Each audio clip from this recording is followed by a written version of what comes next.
¿A dónde está papi?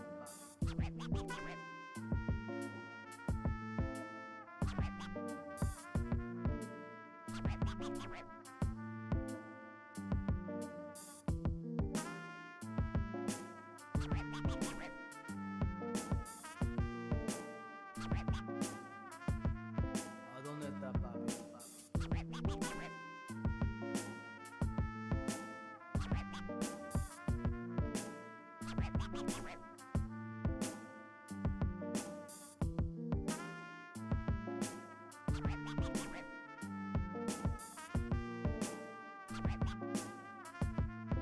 dónde está papi?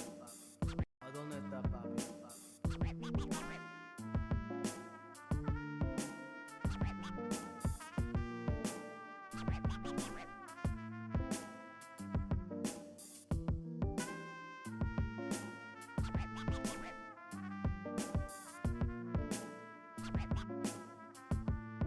¿A dónde está papi? ¿A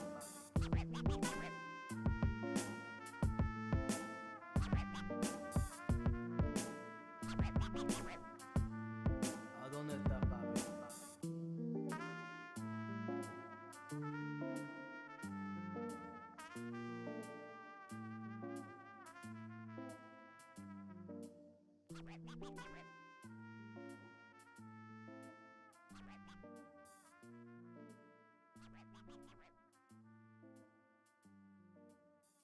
¿A dónde está papi?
Welcome, welcome, welcome to the Monday stream. I hope everyone's having an awesome Monday morning.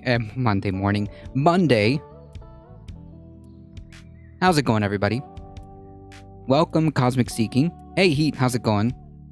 Mayhem Hippie. Alio, how's it going, everybody? Jeez. Howdy, howdy, everybody.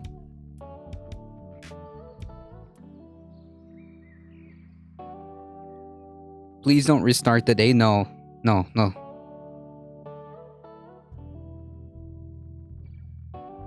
I won't, I promise.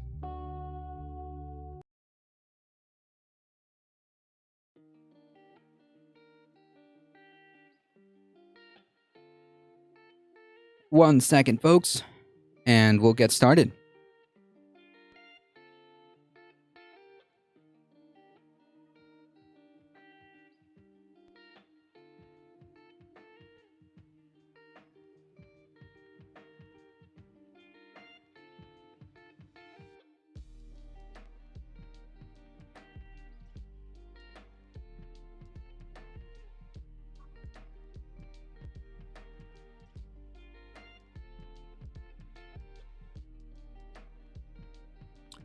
All right.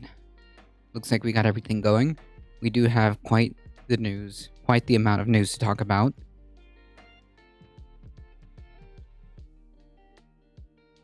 Please don't restart today. No, we're not. I promise. We're not going to restart today, okay? I promise.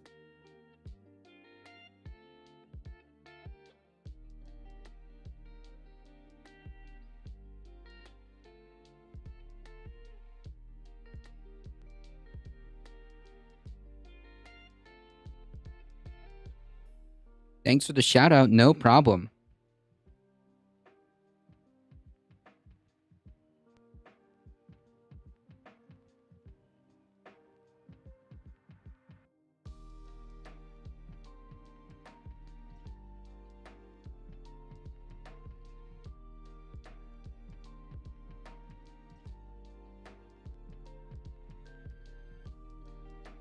I think the piles of brown smelly stuff coming from the Trump cult is big news. So far, that is part of it. That's for sure.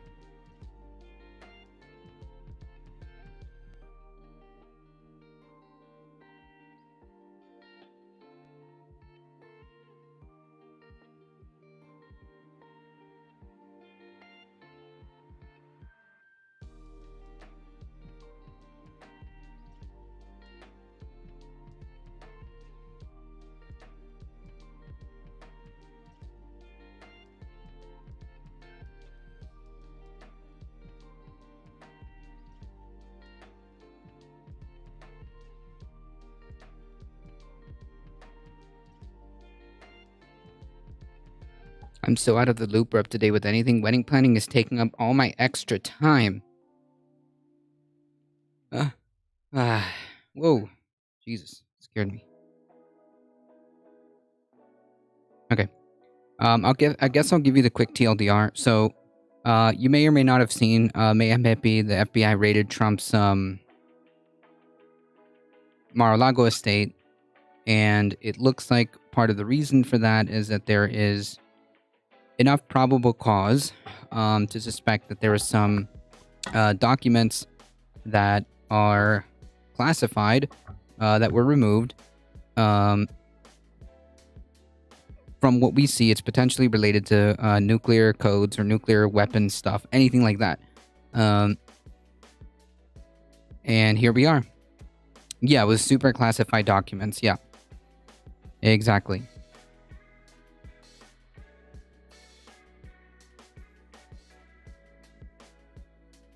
Oh, my wedding is in 61 days.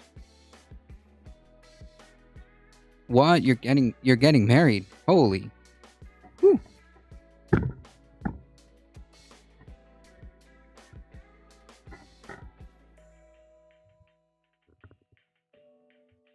Hand fasting. 61 days.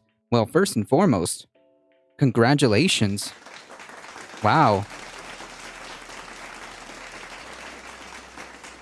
Bongs up for you guys. Nice.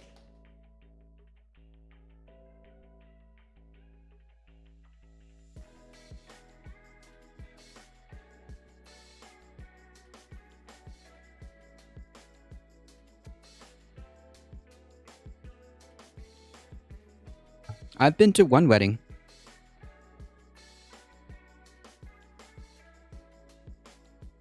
I'm so ready for it to be here. No one ever warned me how stressful this would be. Ah.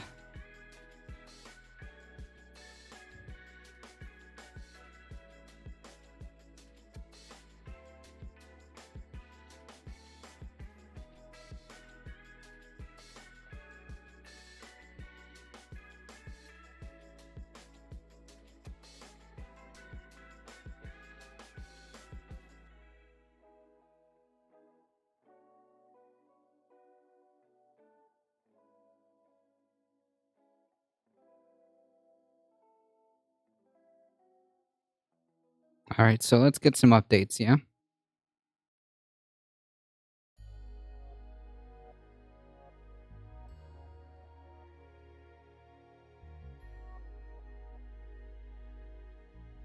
Just remember, if everything isn't perfect, it doesn't matter. You get still spend time. You still get to spend time with your significant other. True. That is very true. All right, folks.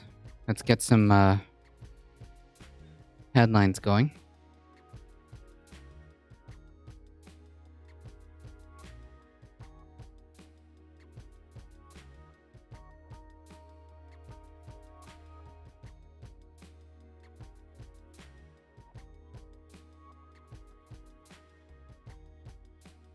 It worried people all the time how Trump's handling of secret documents led to FBI's Mar-a-Lago search.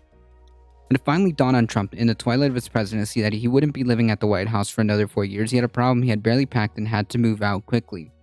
West Wing aides and government movers frantically tossed documents and other items into banker boxes that were shipped to a storage room at his Mar-a-Lago club in Florida, along with others previously packed records set aside by Trump, sometimes erratically, so according to sources with knowledge of Trump's move and record issue. There, in that Mar-a-Lago room, some of the boxes contained documents of sensitive material that the federal government appears to consider so important to national security that FBI agents on Monday took the unprecedented step of executing a search warrant at the home of a former president to seize them.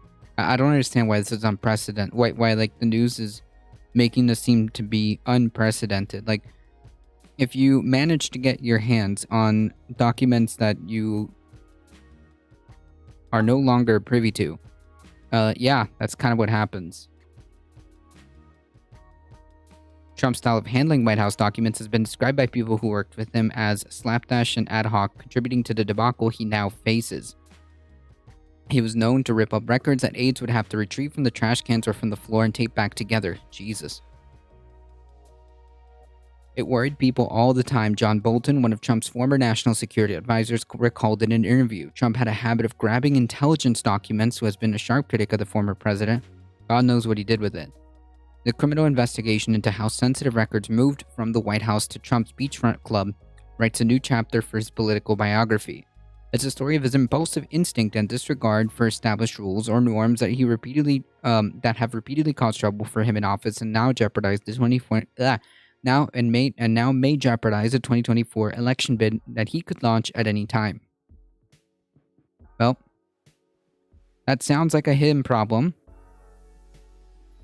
3 separate criminal investigations swirl around the president: the records case, the probe concerning his role in an attempt to overturn Biden's 2020 election, and his effort to nullify Biden's victory in Georgia, a crucial swing state. In the run-up to Congress's certification of Biden's victory on January 6th of 2021, Trump acted as if he'd won the election, and he had it, and had little to ensure a smooth transition, according to a source familiar with Trump's move, who spoke on the condition of anonymity because of record investigations. The source said that it was only after January 6th, 2 weeks before Biden's swearing in, that he began to make serious preparations to vacate the White House. And the process was a mess. It was a chaotic exit. Everyone piled everything, the staff, the White House movers, into moving trucks. When they got to Mar-a-Lago, they piled everything in there in the storage room, except for things like the First Lady's clothes. Everything in the box went there. He didn't care. He didn't care about the boxes. He was in a dark place at the time. If you remember, he didn't even unpack things. Over time, the staff moved them back in. If you had brought them into the storeroom, he asked, which are your presidential papers? He couldn't tell you.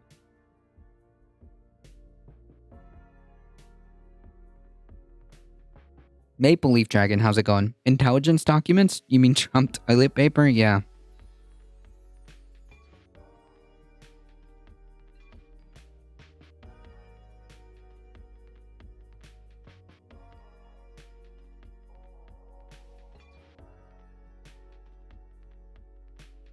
Yes, we're going to talk about that, Alio.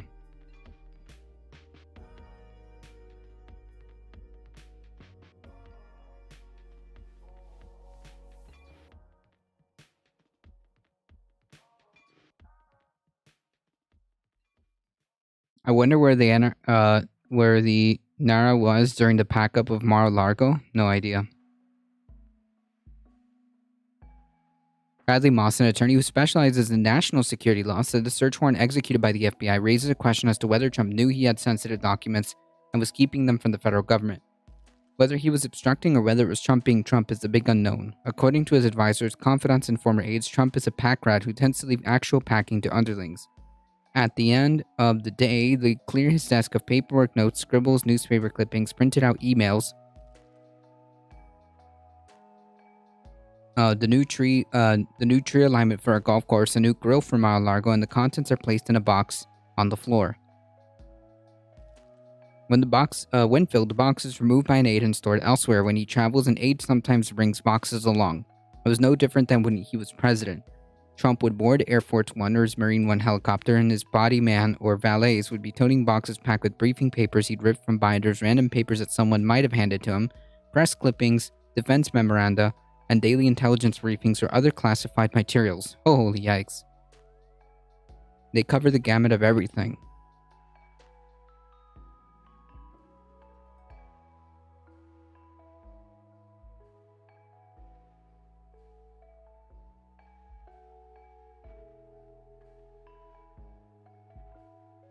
No awareness.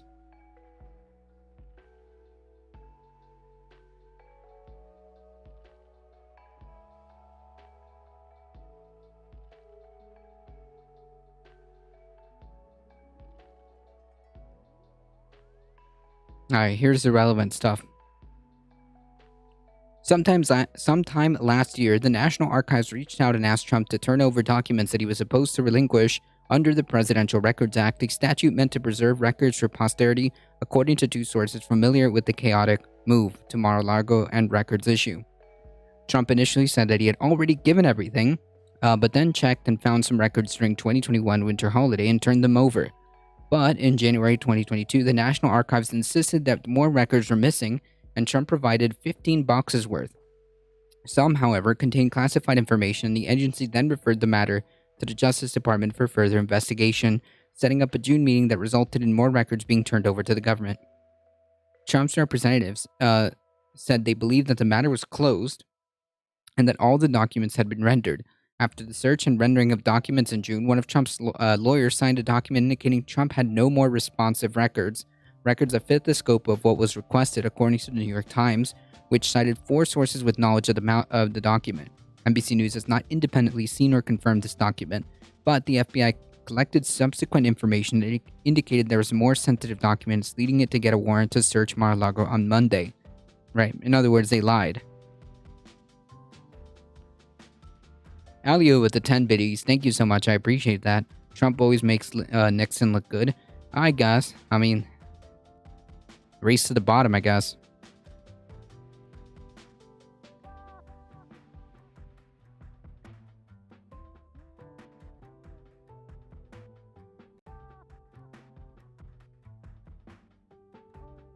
Trump claims FBI agents took 3 of his passports. Former President Trump claimed on Monday that FBI seized 3 of his passports during a raid, during a search warrant execution at his Mar-a-Lago property, during which agents took 15 boxes, including some classified records.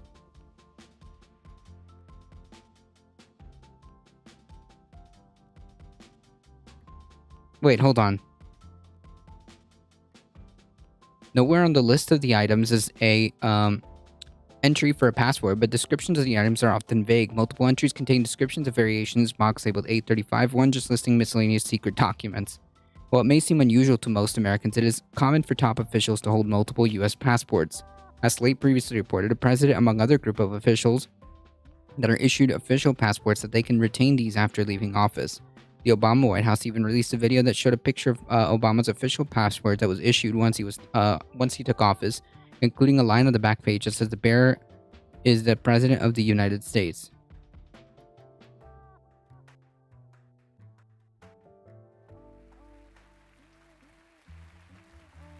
That's a good meme.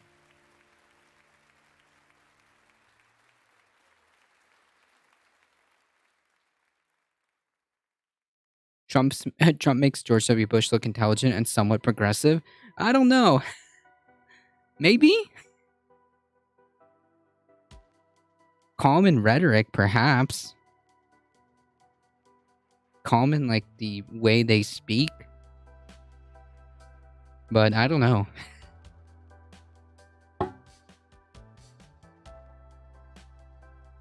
Alright, this is a good meme. I don't know if this is true or not. It's hard to tell. It's hard to tell with Trump lying all the time. Alright. Let's get to the good stuff. Rand Paul.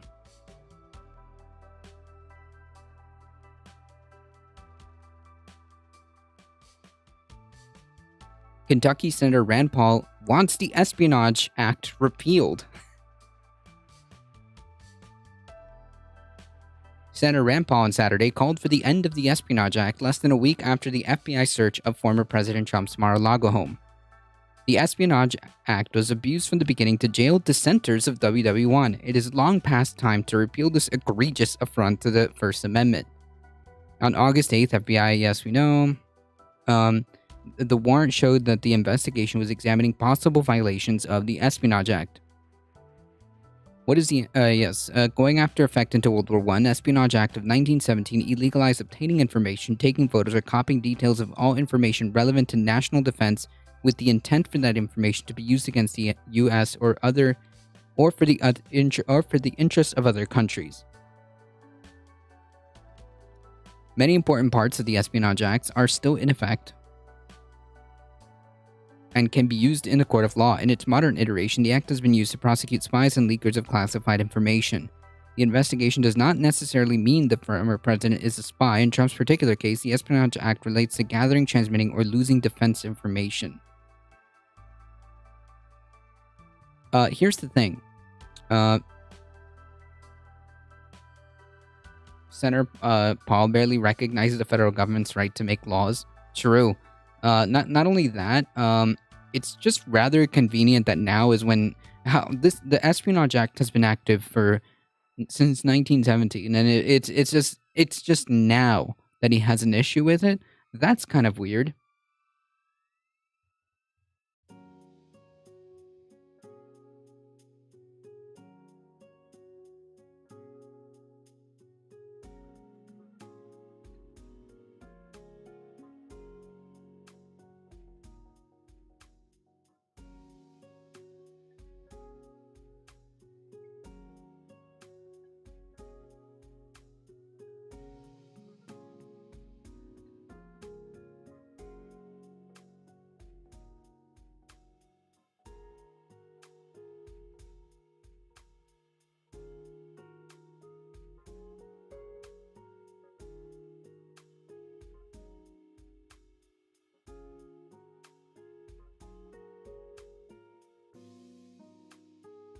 On the night of November of 1963, 2 days after her birthday, Laura Welch ran a stop sign truck to killing and struck another car, killing its driver. The victim was her close friend and classmate, Michelle Douglas. Jesus. Anyways, I don't know if he's like, if it even, like, what's his deal other than defending Trump? Because, like, if it was actually about the Espionage Act itself, then, like,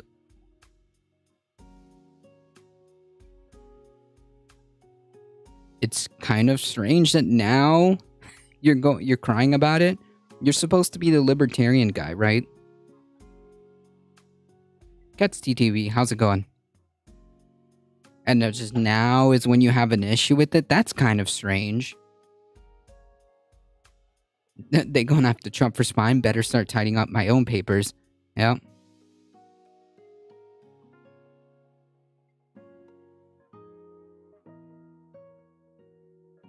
As these people have no principles whatsoever.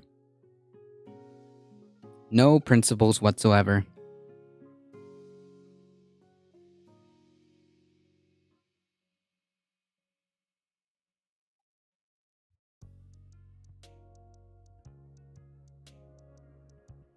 It's only after they went after Daddy Trump that they're concerned about potential violations of civil liberties.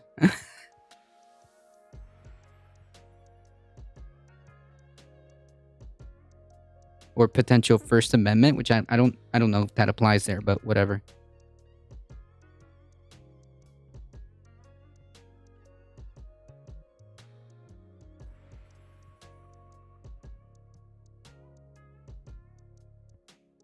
Like, if this guy was actually principled in any way, shape, or form,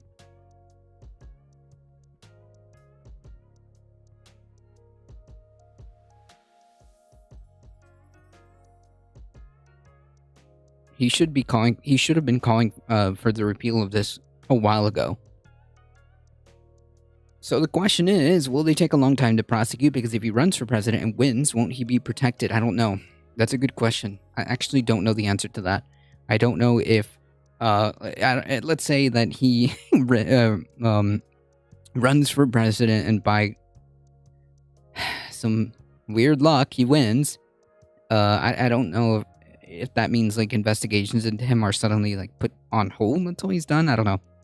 Since they sell out for a handful of campaign cash to whoever will cough it up, we already know they had no principles. True. Right. Yeah, I'm just saying like Rand Paul in particular because he's like the libertarian guy and whatnot. It's a good meme.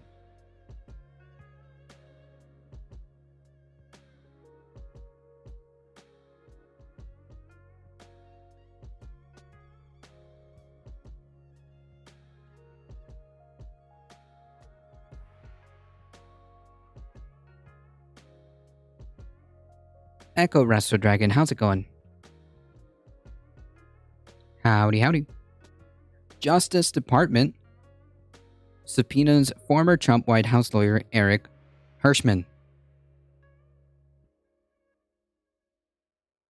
A federal grand jury investigating the January 6 attack has subpoenaed Trump White House lawyer Eric Hirschman for documents and testimony, according to a person familiar with the matter. Hirschman represented Donald Trump in the former president's first impeachment trial and later joined the White House as a senior advisor. He did not work in the White House counsel office but did provide Trump with legal advice. Because of that responsibility, there will likely be litigation over the scope of the subpoena and how executive and attorney-client privileges may limit Hirschman's ability to comply. Hirschman is not the first former Trump White House lawyer to receive a DOJ subpoena. Pat Cipollone, who served as a White House counsel, and Patrick Philbin, who served as a deputy counsel, have also been subpoenaed. During the tumultuous final weeks of Trump's term, Hirschman clashed with other aides and advisors who pushed the defeated president to fight the election results. He was also present for many of the most consequential meetings in that period of time. Among them was a high-stakes meeting where most of the Trump Justice Department's top brass threatened to resign rather than work under a colleague who wanted to advance spurious claims of widespread voter fraud. Jesus. Like, this is wild, just how close this guy was to mounting a successful coup. Holy yikes. This is wild. Well, yeah, the Republican Party have no standards. Yes, that is true. Conservatives have no principles. If we reduce the campaign cycle from infinity to only a few months, we could get campaign finance under control. Yeah, I mean, it would be nice if we get actual campaign reform laws, campaign finance reform laws put on the books, but that might be asking for too much, apparently.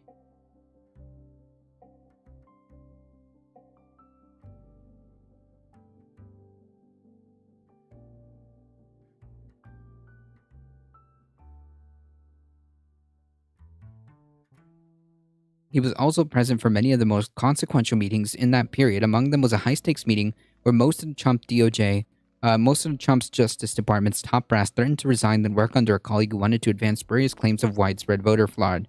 Holy yikes. Man, this was wild how close that was. Hirschman also sparred with Sidney Powell and Michael Flynn when they urged Trump to have the military seize voting machines. Oh yeah, that was a thing. Oh, I almost forgot about that. It's just so many things. It's hard to keep track. I almost forgot about this. This is wild. Imagine a president of the United States mulling over, entertaining the idea of having the military seize voting machines.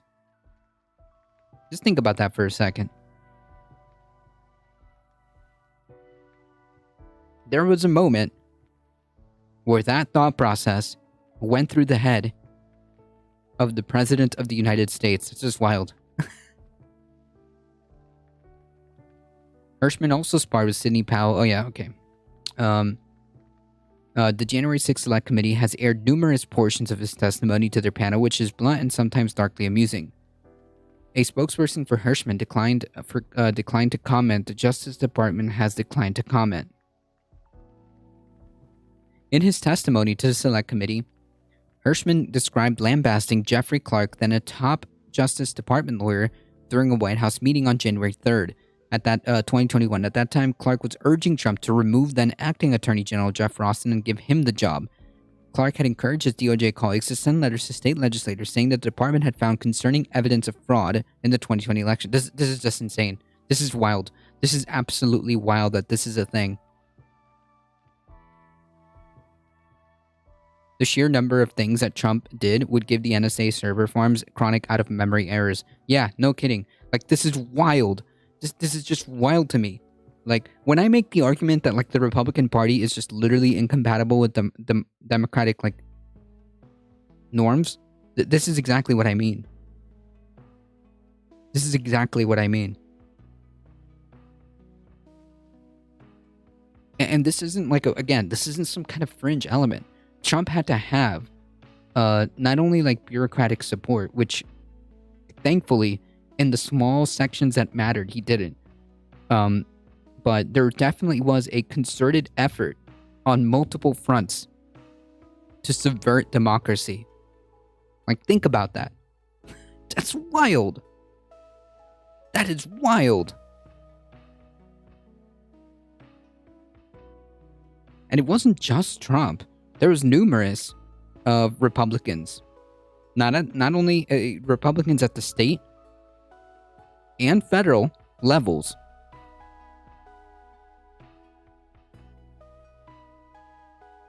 that were completely fine and completely on board with this idea. In several states, they even colluded to send fake electors, or as they wanted to call them, alternate electors for the Electoral College.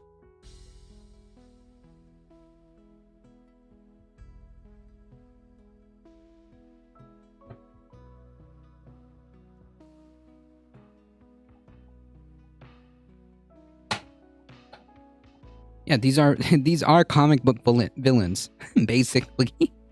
The GOP is incompatible with basic humanity and civilized society, let alone democracy. True. And again, this isn't like a fringe element. It's the Republican Party.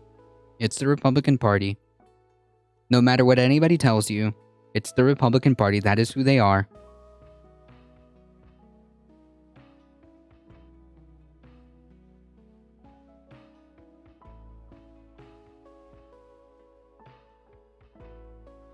Former Attorney General Bill Barr, however, had said that the department had found no evidence of fraud that could have swung the election. Under those circumstances, Clark's plans so concerned his colleagues that many of them warned Trump warned Trump in January 3rd meeting that they would quit if he gave Clark the top job. Hirschman later recalled to the select panel that he found Clark's idea to be asinine and dryly brought up Clark's past as an environmental lawyer.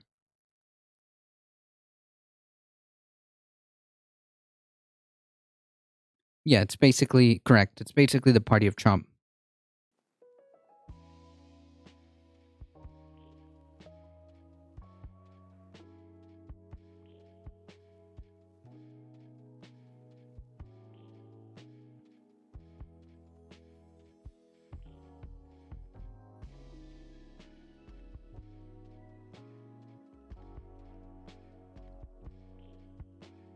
Anybody that tells you otherwise, it just either A is lying to you, or B, is so lost in the sauce that they can't see it.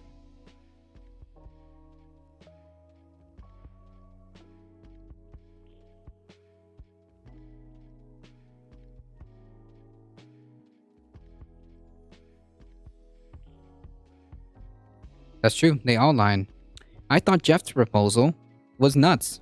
I mean, this guy at a certain point, listen, the best I can tell you is the only thing you know about environmental and election challenges is that they both start with an E. And based on your answers tonight, I'm not even certain you know that. Holy yikes. Oh yeah, true. Hirschman also told the select panel about a contentious phone call that he had on January 7th of 2021 with Trump allied lawyer John Eastman. In the call, Eastman discussed plans to keep pursuing Trump's effort to reverse the election despite the violence of the previous day at the Capitol insurrection. And I said to him, are you out of your effing mind? I said, I only want to hear two words coming out of your mouth from now on. Orderly transition. Eastman finally said those words, according to Hirschman. I said, good. Now, John, I'm going to give you the best free legal advice you're ever going to get in your life. Get a effing criminal defense lawyer. You're going to need it. Jesus.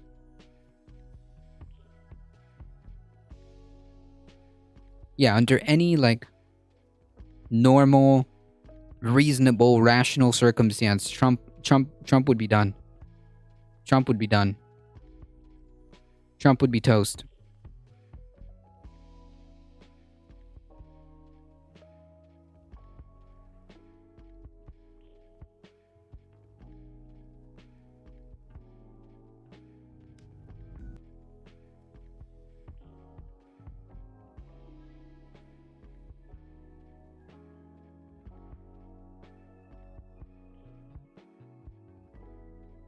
Trump would be 100% toast.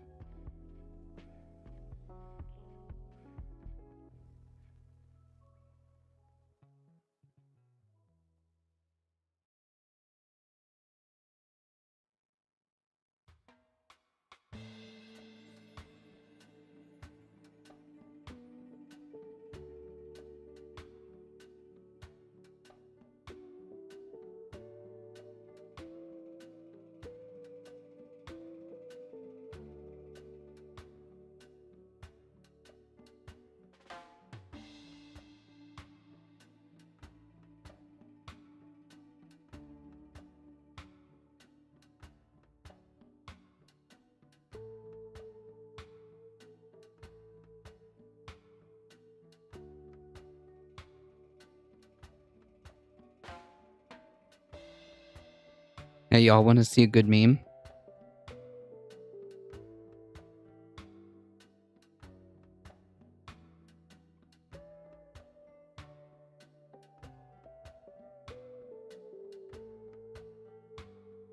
Love Boat ABC TV episode in 1982, Glacier Bay in Alaska. Oh yeah, I mean I'm pretty sure that studies have been done there, but yeah, I would believe it.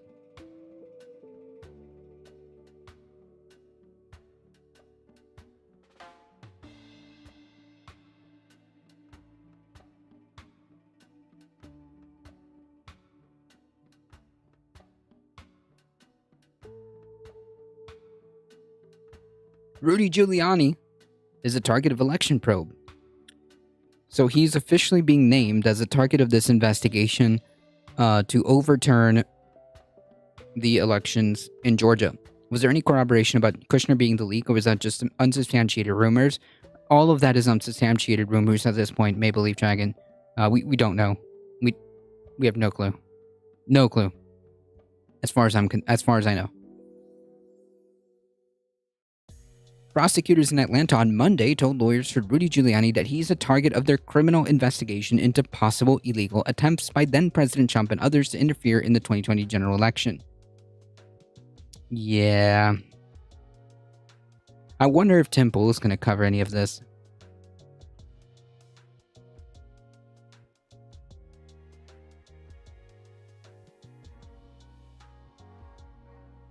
Nope, just another Civil War video.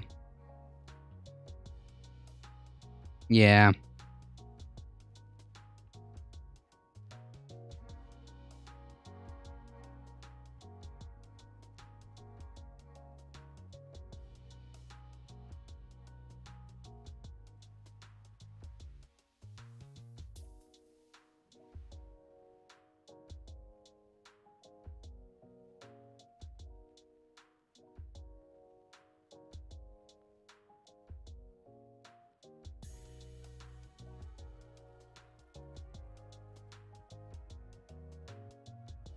Let's see, from the bastion of journalistic integrity. Nope. Nope.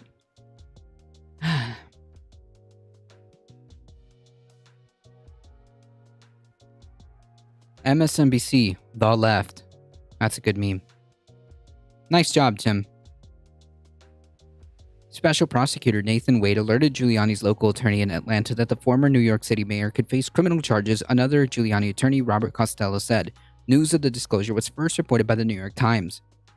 The revelation that Giuliani, a lawyer for Trump, is a target of the investigation by the Fulton County District Attorney Fannie Willis edges the probe closer to the former president. Willis said she is considering calling Trump himself to testify before the special grand jury, and the former president has hired a criminal defense attorney in Atlanta. Oof. Looks like the walls are getting a little smaller, yeah?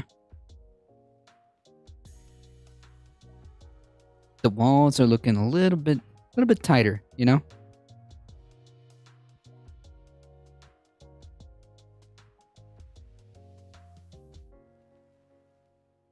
Law enforcement scrutiny of Trump's action is escalating. Last week, the FBI searched his Florida home as part of an investigation into whether he took classified records from the White House to Mar-a-Lago. He's also facing a civil investigation to New York Don't Care. Justice Department is investigating January 6th insurrection at the U.S. Capitol by Trump supporters in efforts to overturn the election he falsely claimed was stolen. That's right.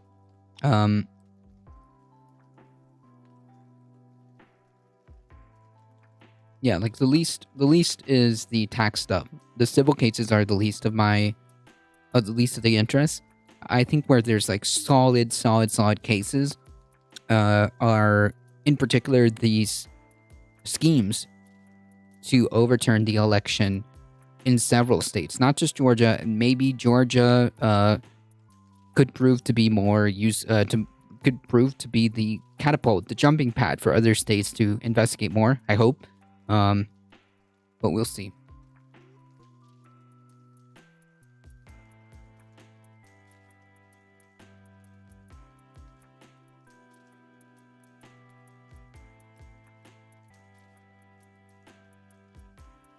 Four days ago, armed man fires at FBI in Ohio. I think, yeah. FBI raid sparks civil war fears. 4 days ago, and we're already having another freaking civil war video. First of all, why would this trigger civil war? Like,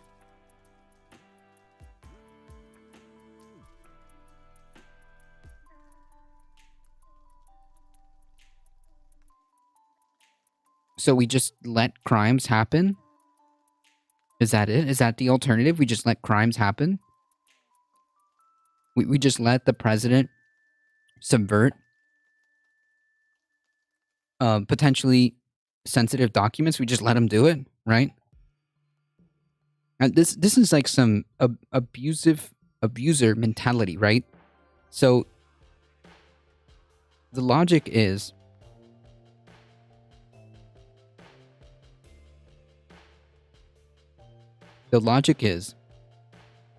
I'm doing the crime,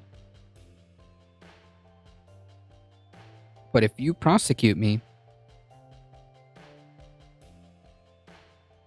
then my people will get violent, and it will be your fault. What? That's ridiculous. Like, that's the analogy right there. So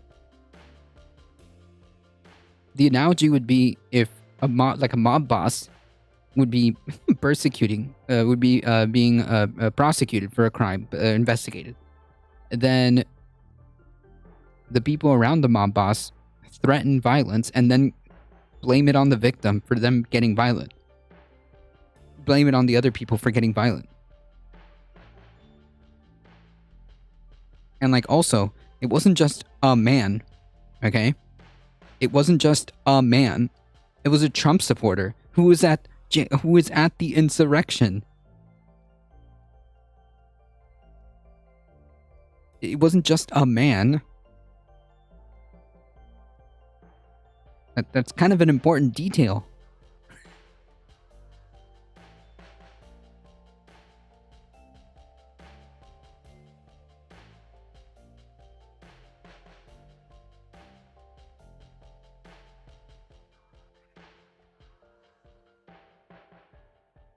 Yeah, the very perfect phone call. That's right.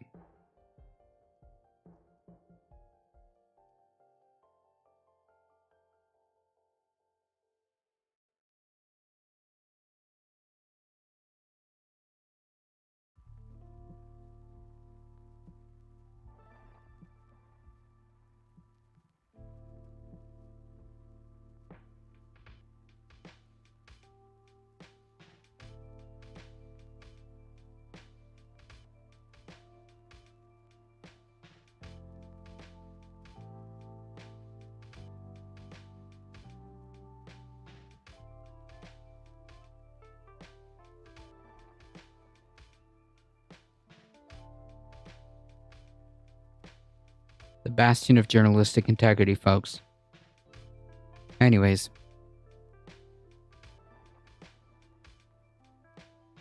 Also, this is what? This is implying that there's like criminal charges readying. But nobody has said that yet.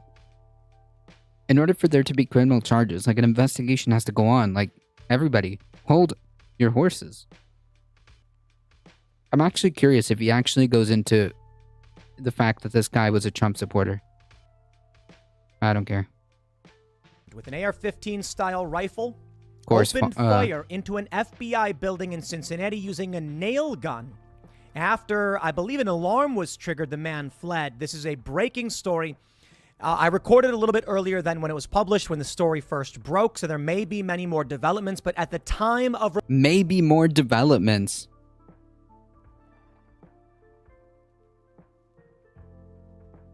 Maybe more developments.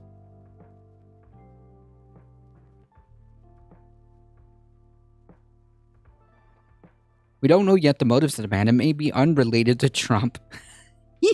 Maybe he should have waited, like I did, and report on the updates as necessary, right? Like if you're gonna do breaking news stuff like this, and there's a critical update on that story, right? Like for example, say it turns out that the guy wasn't just a guy; he was at the January 6th insurrection. And a clear Trump supporter. That's kind of important. That's kind of important. Where's the update? Is there a comment with the update?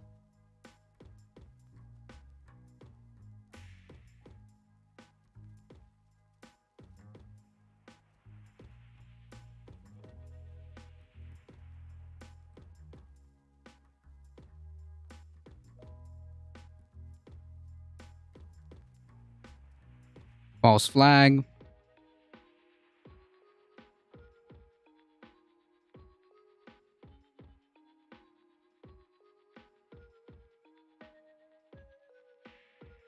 False flag.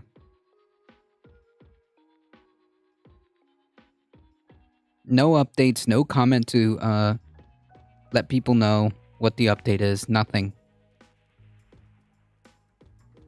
There would be civil war because the police are not supposed to go after white American patriots. The police are supposed to go arrest all the other un-American leftists and brown communist, non-Christian, pedophile, satanic.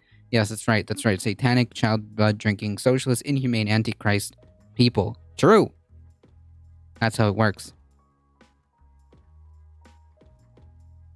Anyways, he doesn't bother to give us that very crucial update. Nice. Thanks, Tim. Excellent reporting. Anyways, I just wanted to see just how...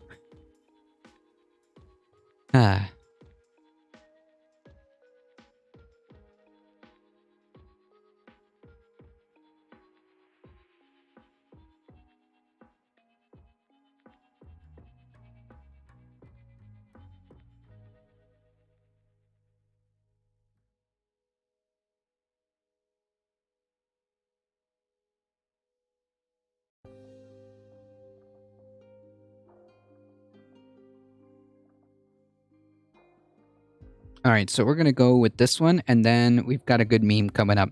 DOJ opposes making public details in Mar-a-Lago search warrant and a probable cause affidavit. The Justice Department is opposing the release of the details in an affidavit that lays out the argument that investigators made to a federal magistrate. Yeah, you missed a couple of buzzwords. MAGA, God, what is it? God bless America or something. I don't know. Whatever conservatives talk about that they don't... Well, whatever buzzwords conservatives use but actually don't give a crap about. The Justice Department is opposing the release of details in an affidavit that lays out the argument that investigators made to a federal magistrate explaining the probable cause it had to search former President Trump's Mar-a-Lago estate last week. In their new filings, arguing that for some continued secrecy, the Justice Department made clear that the seriousness of the ongoing criminal investigation, saying it implicates highly classified material.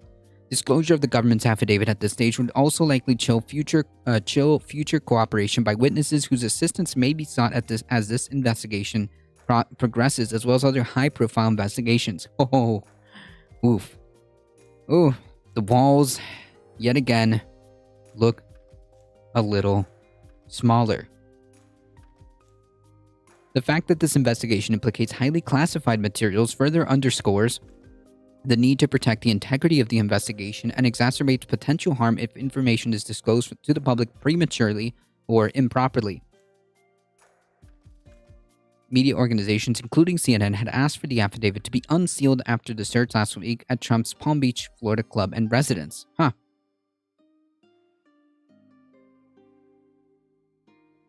The Justice Department said in its filing that disclosing the affidavit details at this juncture would cause significant and irreparable damage to this ongoing criminal investigation. Yikes. Oh man, this sounds serious. Did you hear the news, the newest with Boebert and her husband? Nope. No idea, my friend. If you have a link, post it. Republicans for Trump worship still call call Trump president, and Biden is. Yeah, well, you're talking about, your standard Republican. Yes, that's how they all are. Like, what I'm trying to emphasize is that there's no difference, okay? There is no difference between Republican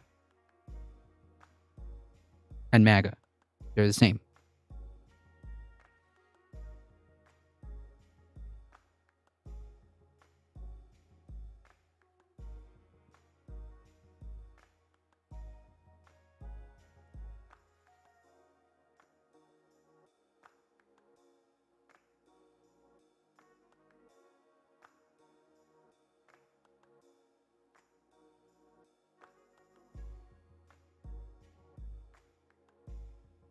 Oh boy.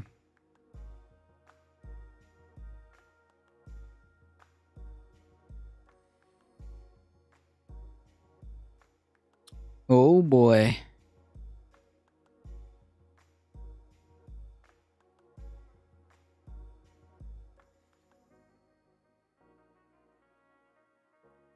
Wow. And I thought I had a meme story next. This is great. Wow. Okay.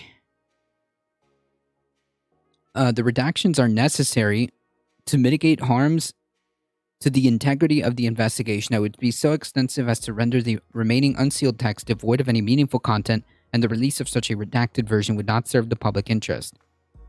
So I guess we're going to see as this progresses. This investigation looks super serious. The fact that in numerous times there is an allusion, it's alluding to a criminal investigation. It's not looking good. It's not looking good. The walls are looking a little bit thinner, a little bit closer. Because the MAGA people will go Second Amendment against any Republican who isn't MAGA. Correct. Exactly. So, they're all MAGA. They're all the same. Republican equals MAGA. MAGA equals Republicans. Like, these are extremist people who are no longer fringe, but just the mainstream. No matter what anybody tells you, that's what they are.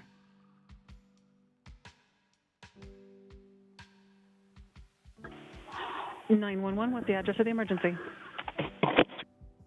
Repeat the address for me one more time to make sure I have it correct. Silk, Colorado. Okay, perfect. Your phone number you're calling me from, sir?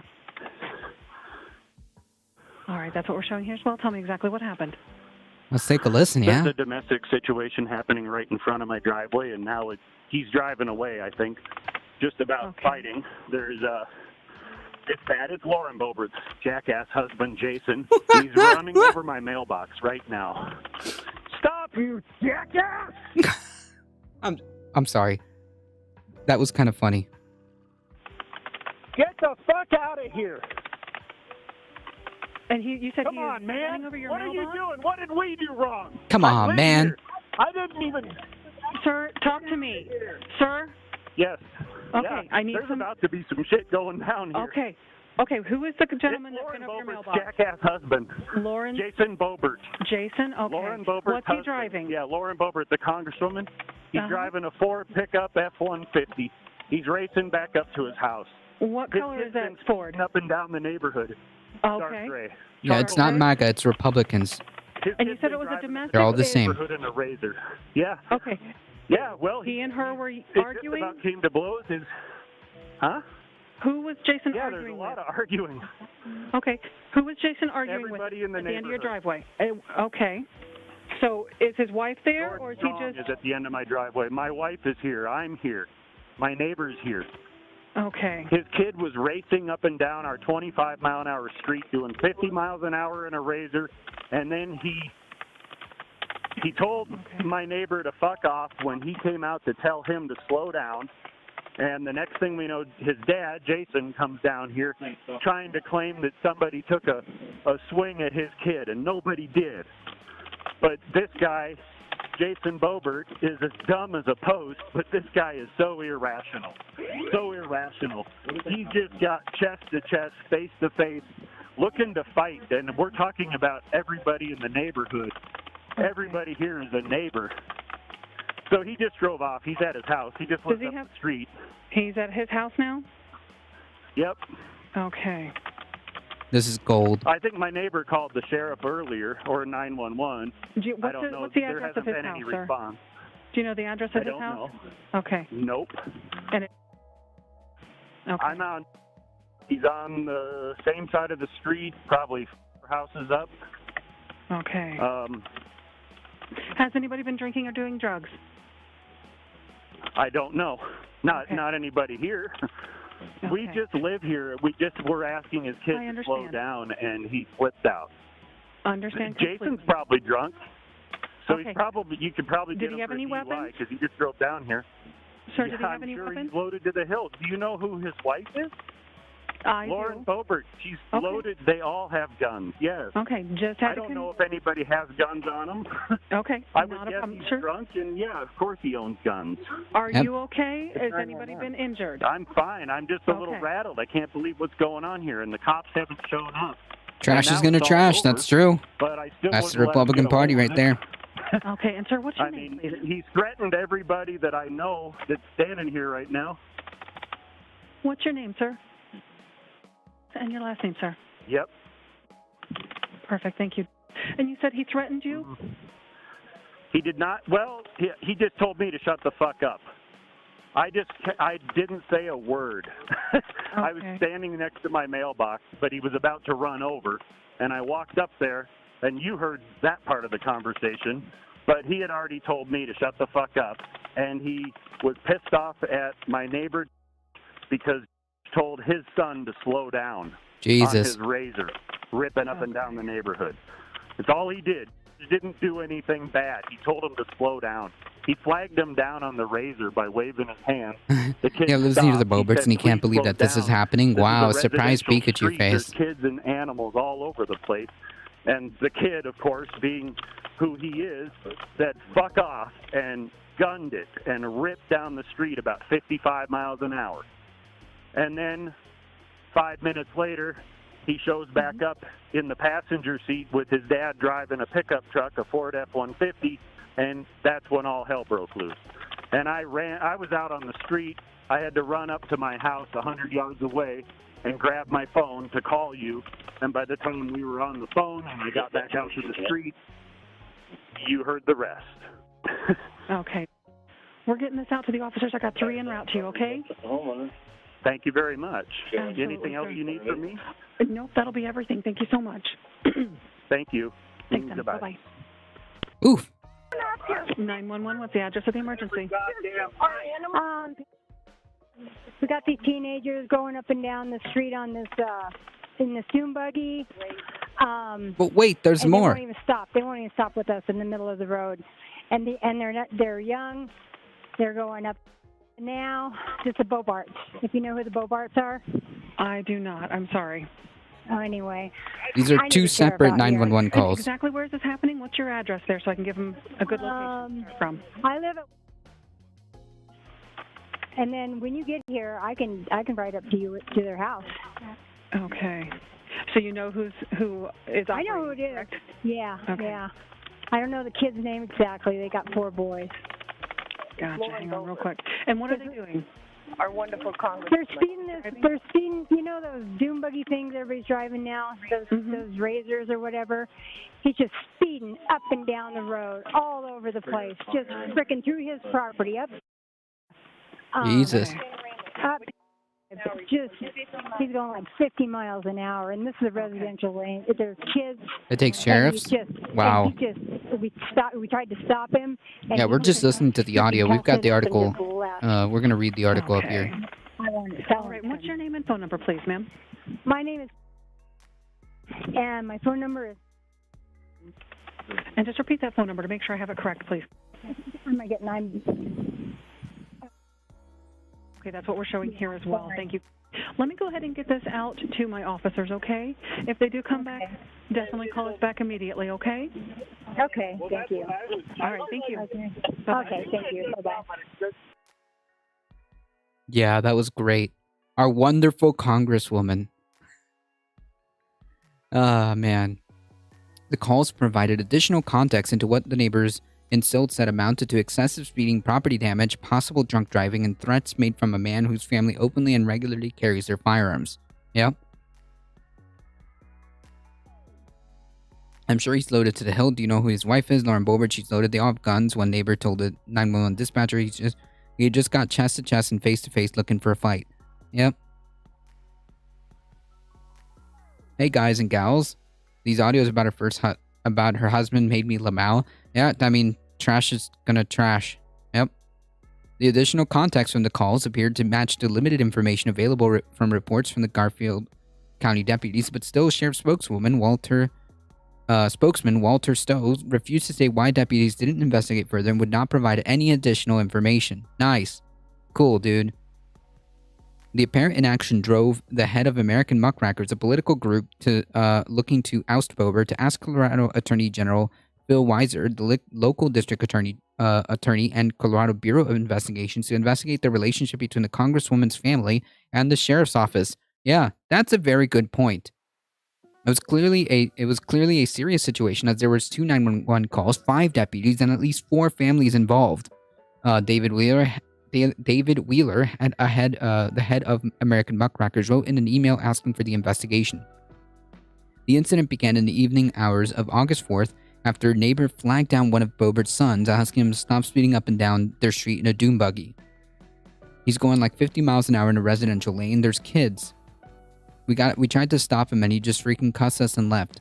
The neighbors could not immediately be reached for comment, but she was so flustered that she had a difficult time recalling her own phone number when asked by the dispatcher.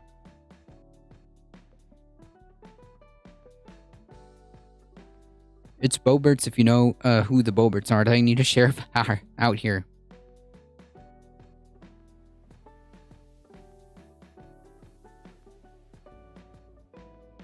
By the time the second neighbor called 911, deputies haven't arrived yet. During that call, Jason Bobert reportedly began to run the second neighbor's mailbox over in a truck. Jesus.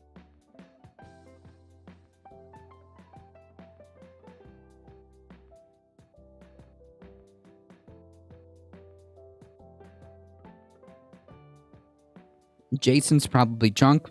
Not surprised. You could probably get him for a DUI. Eventually, deputies arrived, and Sheriff Lou Varrio previously told the Post that everybody had agreed to work it out as neighbors, no charges, and no further action. Must be nice. Must be nice. Confronted about the additional context provided by the 911 calls, though, on Friday, would not, however, say whether deputies declined to investigate further. If you want more outrageous stuff from MAGA, try Newsmax and YouTube channel. Yeah, well, you mean Republicans, yes. Jason Boebert was previously arrested in 2004 and pleaded guilty to public indecency and lewd exposure after exposing himself to 2 minors in a bowling alley. Ah, the Boeberts. A class act. Folks, a class act. Really.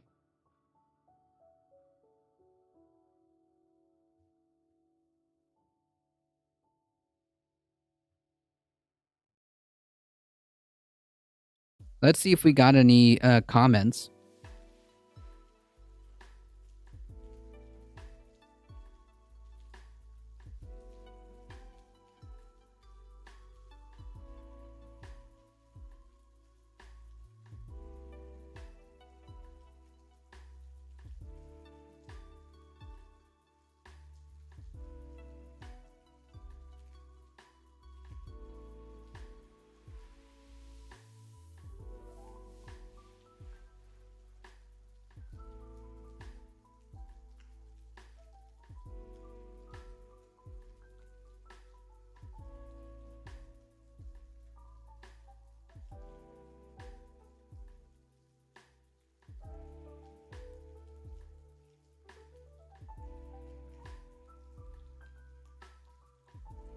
Nope, nothing here.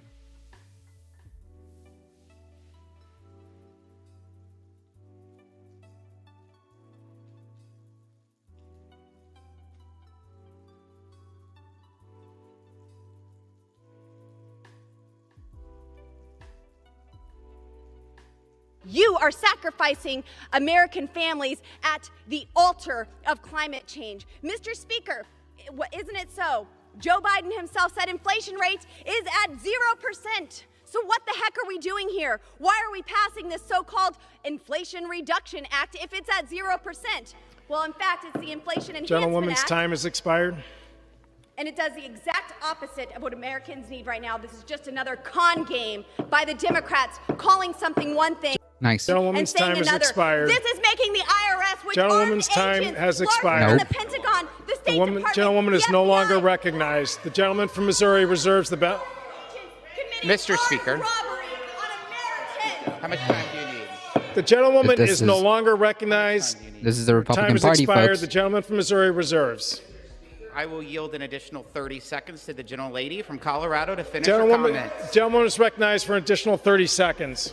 This bill hires 87,000 new IRS agents, and they are armed, and the job description tells them that they need to be required to carry a firearm and expect to use deadly force if necessary. Excessive taxation is theft, and the chairman said that we... Jesus.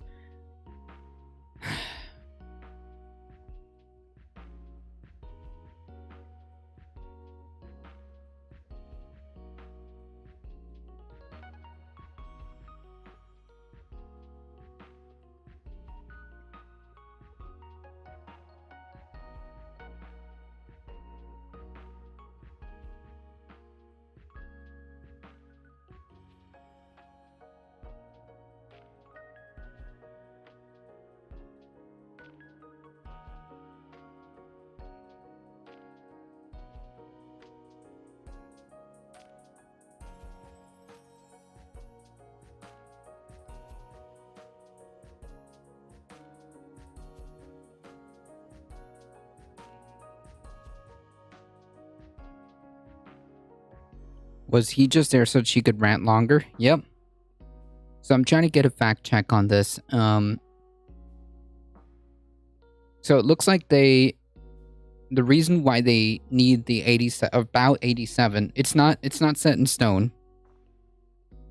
But it looks like the reason why they need the 87,000 is because a huge amount of them are going to retire.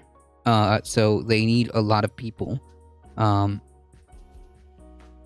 keep up with the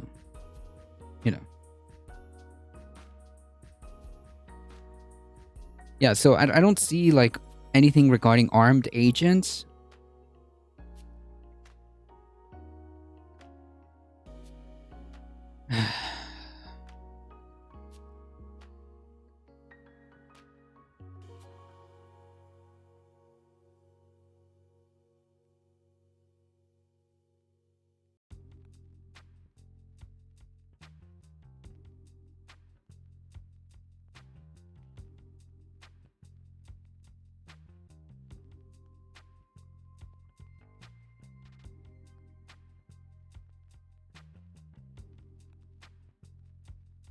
Same group that worked to unseat Madison Cawthorn are trying to unseat Bobert, so more content. Yep. Yeah, I see, I see nothing regarding,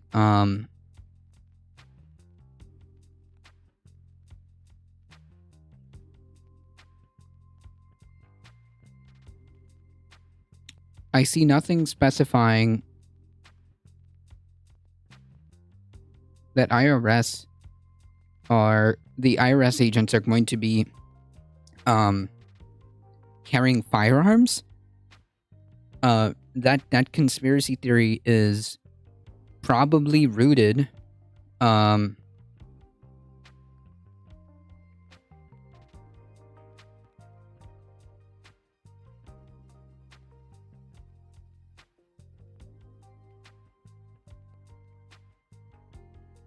there was a job opening for a special agent.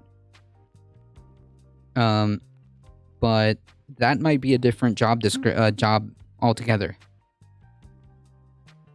New special agents are different.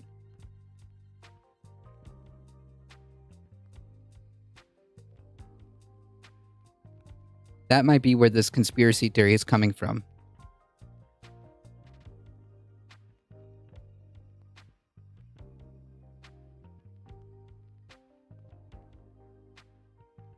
Anyways, excellent meme. I don't know if this next one beats it.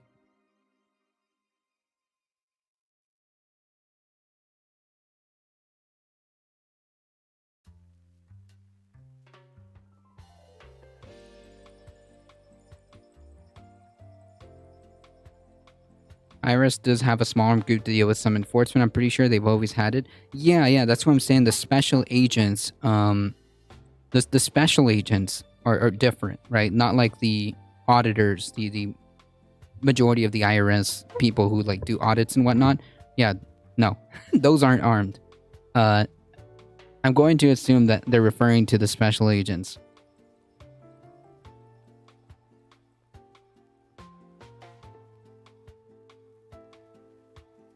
So, surprise, surprise, the Republicans are lying again.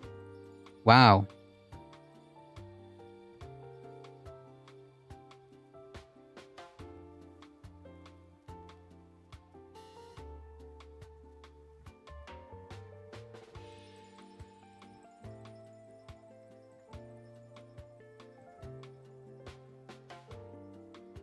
Alright, folks, we've got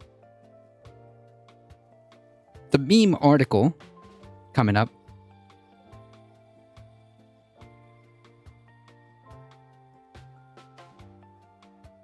The meme story. One of the meme stories, I guess. That Lauren Boebert story was great.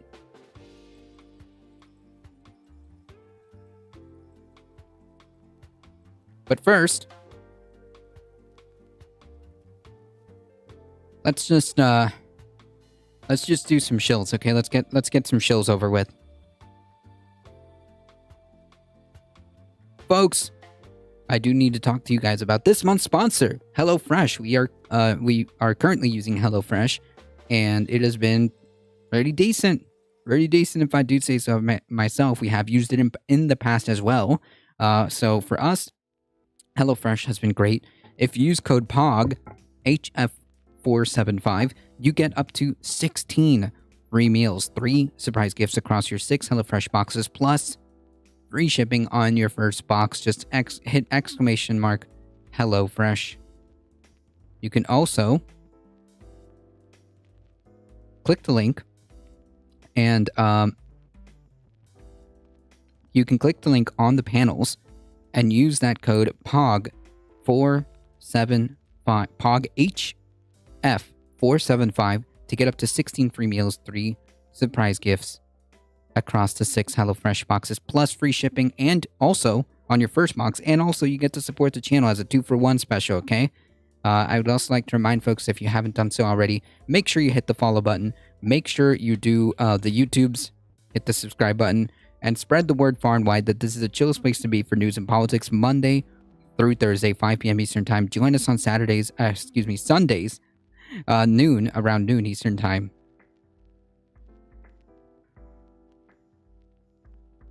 Now with that out of the way,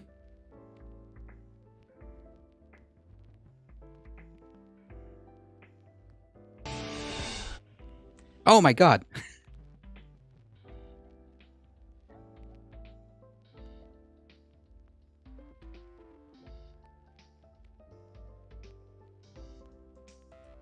Who's this?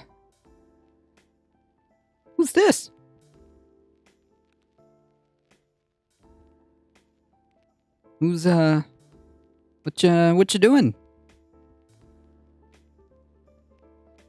What you doing? Did you get lost and wound up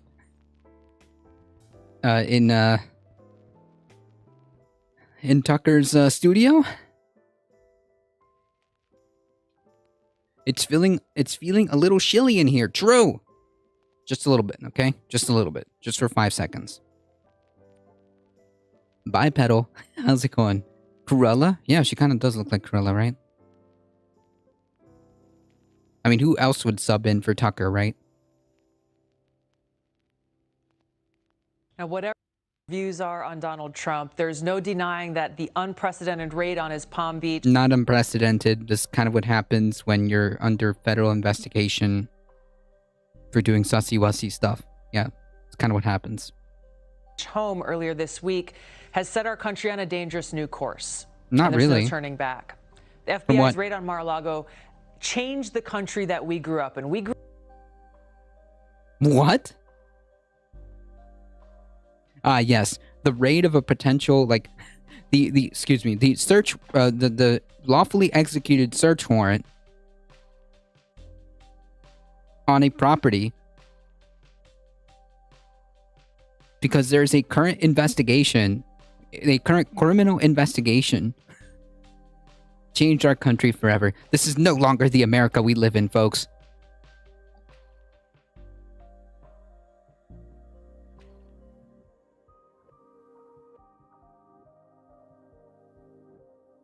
Amazing. Grew up believing that, hey, our government will apply the law equally to all Americans. That's exactly what's happening here.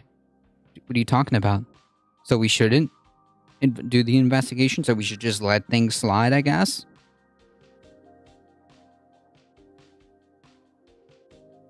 Give it up, Fox News is allergic to facts. True. The meme here is the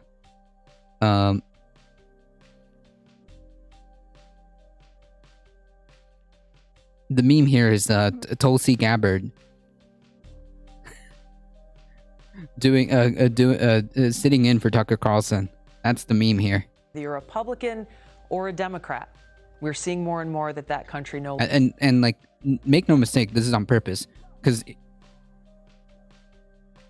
you see her language there. Whether it's you're a Republican or, you know, like a Democrat like me, like I was. Remember, I had a D next to my name, so that makes me like more believable, or gives me a fake veneer of bipartisanship, or a fake veneer of being like balanced.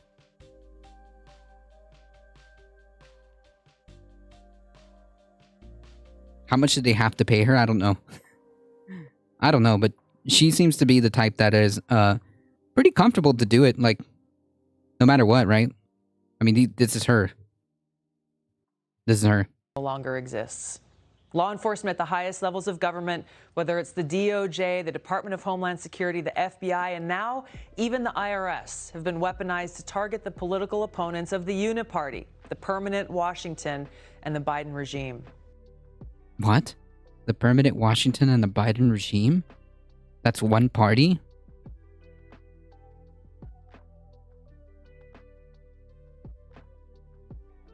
Remind me again who was the head of the FBI. Remind me again who was the head of the FBI who did this, who authorized this initially. Attorney General Merrick Garland. Also, what does the IRS have to do with what's going on here with Trump? That seems a bit weird. If a Fox anchor tries to speak truth, they go into anaphylactic shock. Yeah, or just get a gig at another news station. Tulsi has been training for this job about 6 years now. She endorsed Biden in 2020. Doesn't matter. This is who she is. Wait, like, just because she endorsed Biden in 2020 doesn't mean anything, quite frankly. She's like a Yang, but worse.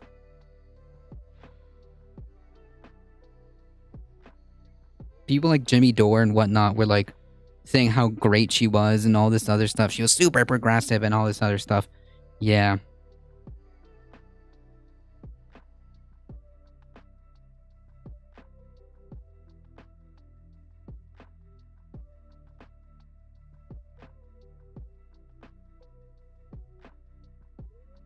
Garland has already issued a stark warning to anyone who dares to disagree with these tactics.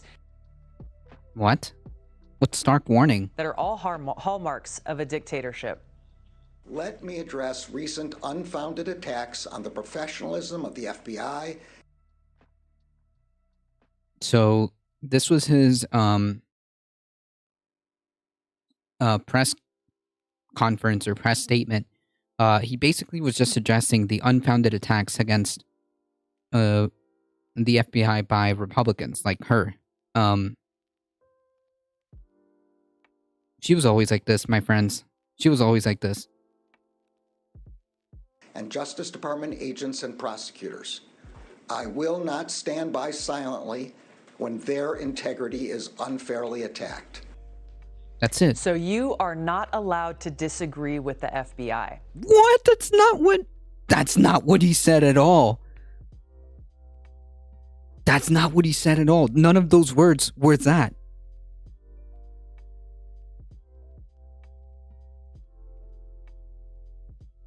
I mean, it's just wild to me how, like, Fox News can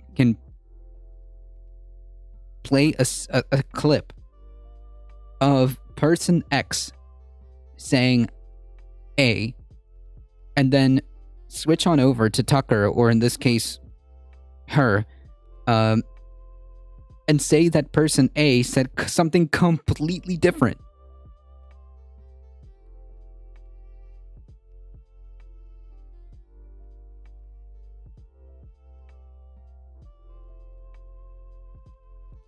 I mean, like, man, they literally just played the clip of him saying something completely different than what she's saying right here.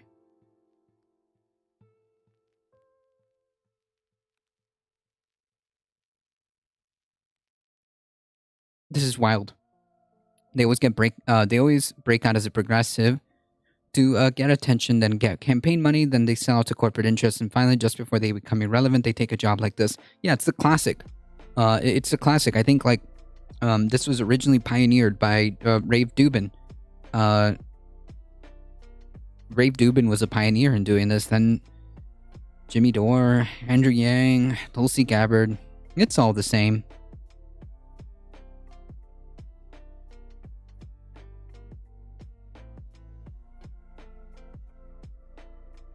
That is the new message. The security state will label you an extremist for daring to challenge or disagree with the regime's weaponization of law enforcement. They talk about defending the blue. They talk about defending law enforcement officers. They fly the flags. They put on the bumper stickers. And yet, if it doesn't suit their political purposes, then... And now they're calling for the defundment of... Yeah, this is a great meme. The memes write themselves. They remain silent or even attack law enforcement officers. The senator talked about... Remember, like, Back the Blue and all this other stuff. Law and Order. And all, Law and Order, the rule of law, and all this other garbage. But will absolutely assault police officers. Absolutely will assault police officers.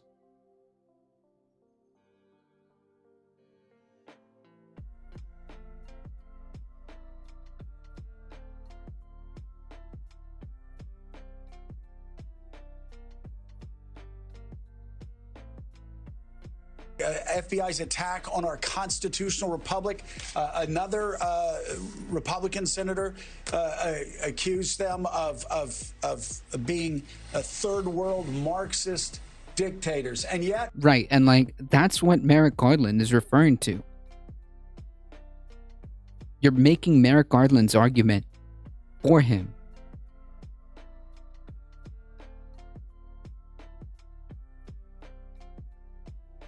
Like, it's just wild in this 2-minute clip. And people listen to this stuff. And people are, worst of all, persuaded by this stuff. The silence is deafening. These guys aren't Republicans, Joe. These guys are extremists. Sorry. They're Republicans. That's the Republican Party. Sorry. Subscribe to the Fox News... Ah! No, don't. Stop it. Anyways. I'm going to vote in the primaries tomorrow, my local state elections, and I'm a little worried about these kind of Dems. Yeah, I mean, you gotta just do it with the tools that you have at the hand. You gotta just play with the cards you're given, my friend. If you have an opportunity to, vote in the primaries, or, you vote to minimize damage. You vote to do the most amount of good to the most amount of people if you have that option, right? Like, that's really it. It's a tool. That's it. It's nothing but a tool. Hawaiians have known Tulsi to be opportunistic. Yeah, she's a complete grifter, and 100% opportunistic. Yep.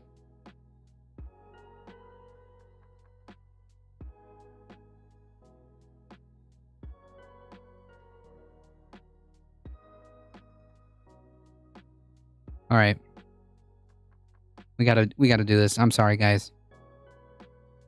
This is the conclusion of the whole Trump discourse, okay? Trump investigation discourse. Get charged with the Espionage Act. Is that because Donald Trump might get charged with the Espionage Act? No. Well, maybe. I don't know. Is that because Donald Trump is secretly a spy? Or is No. That's not only the parameters of the Espionage Act. That's not the only thing that it says. that because the Democrats secretly don't want him running in 2024? No. No. The simpler answer is because there's a freaking criminal investigation. Wait, what? Okay. This is wild. Like, as if it would be so out of the blue, right? As if it would be so out of character for somebody who his entire career has been nothing but con after con after con after con after con.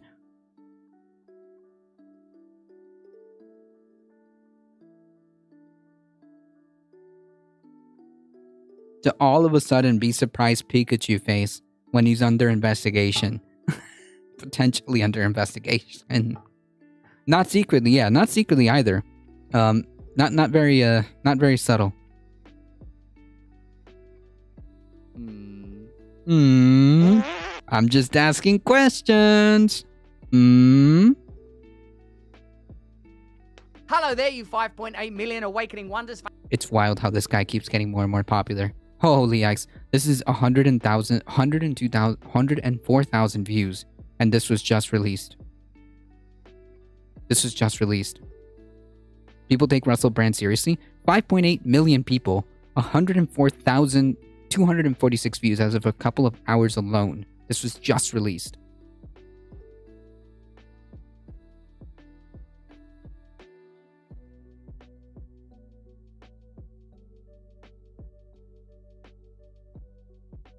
Thanks for joining me on this. Like, he's even bigger than Tim Pool. Journey of discernment. We're awakening an inner light that's already within you. We're trying to understand truth and all of its complexity. Come with me. Come on with this me. Voyage. I know.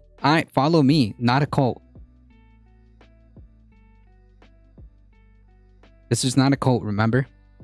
Subscribe now if you don't subscribe yet and turn on that notification bell. We need you on this journey with us. Now, as you know, if you're a regular viewer of this channel... The way he talks, where is he from? I think he's from England, yeah?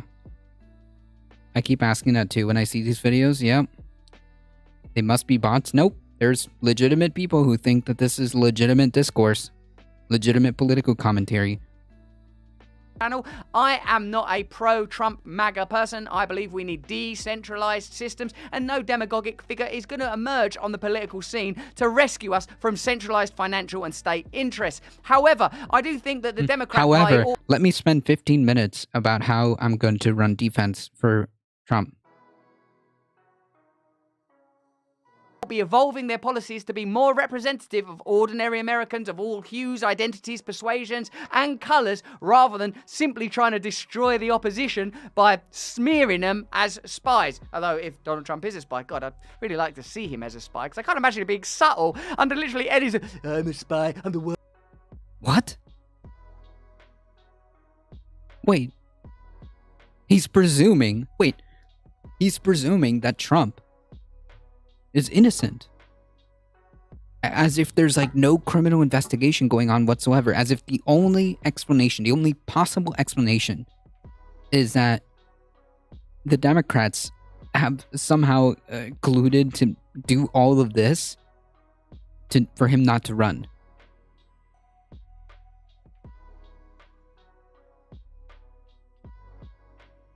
World's best spy. Nobody spies like me. I spy. Again, the Espionage Act doesn't mean that you're just like a spy.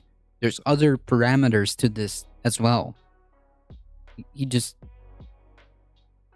I guess he wasn't bothered to read it. Or wasn't bothered to understand what was going on here. I spied on him. I spied on them. I'm the best spy you'll ever see. Nobody cares more about espionage than me. I'm better than Bond. I'm better than Bourne. I'm better than all of them. Like, I don't think that he's cut out for it. It's a show-off. I mean, you can't have show-offs as a spy. I had a wonderful conversation with Kim Iverson. Yeah, like another professional clown, Kim Iverson. Oh, holy yikes. Donald Trump is a great president, master spy. No, he's not a spy, and he's not a great president. About this espionage farrago. What are the objectives of the FBI? Can we trust the FBI? What are the objectives of the FBI? To investigate potential criminal violations of whatever statutes that they're investigating. That's why this is happening. Holy yikes. Why is this so hard?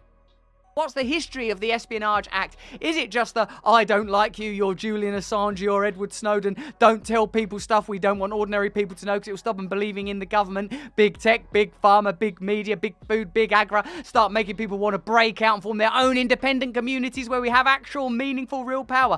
I asked Kim Iverson about those matters and so much more. Here's a part of our fantastic conversation. Stay to the end because you're going to be even smarter, and I know you're smart already. But What?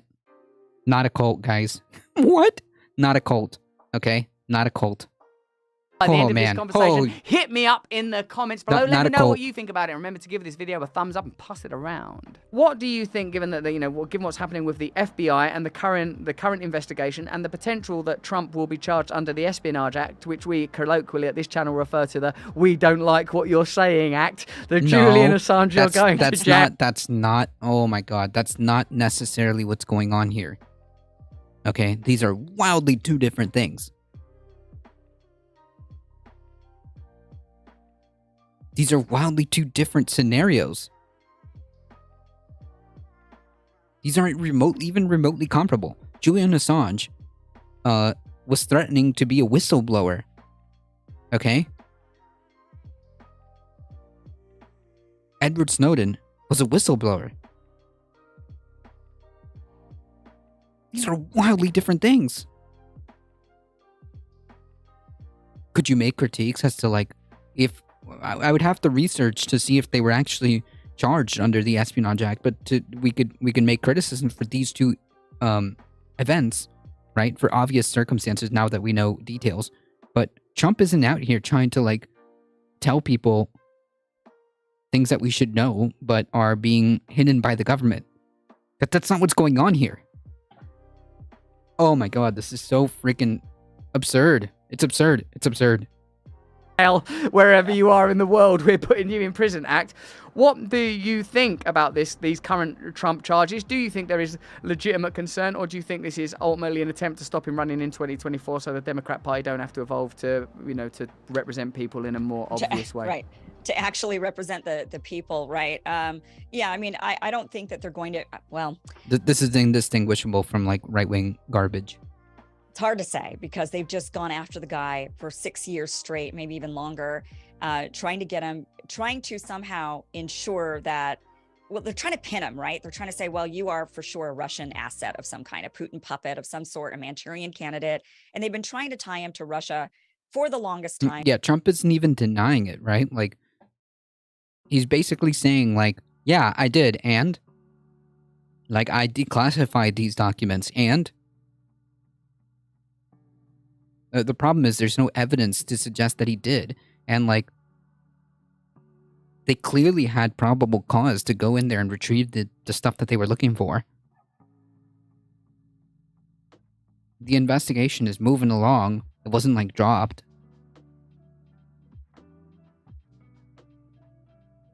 Yeah, this is very serious. And like, these two chuckle fucks are acting as if, like, oh, this is just some Democrat scheme to make Daddy Trump. I don't like Trump. You know, I didn't vote for him. I just was, you know.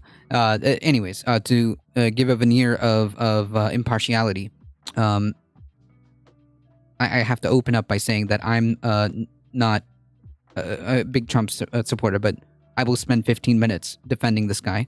None of this makes sense. None of it makes sense. To no avail. I mean, there's people that dispute that and say, no, we found that there was these meetings and we found this and we found that and we. And besides, like, even if that was true, all of that, all of the past 6 years have nothing to do with this. So that's a complete red herring, or a pivot, or whatever you want to call it. Even if you concede the fact that, like, even if you want to grant them that, like, oh, the Russia hoax and all this other BS, it doesn't matter. It doesn't matter. We're playing a different ball game here. This is now. This is the here and now.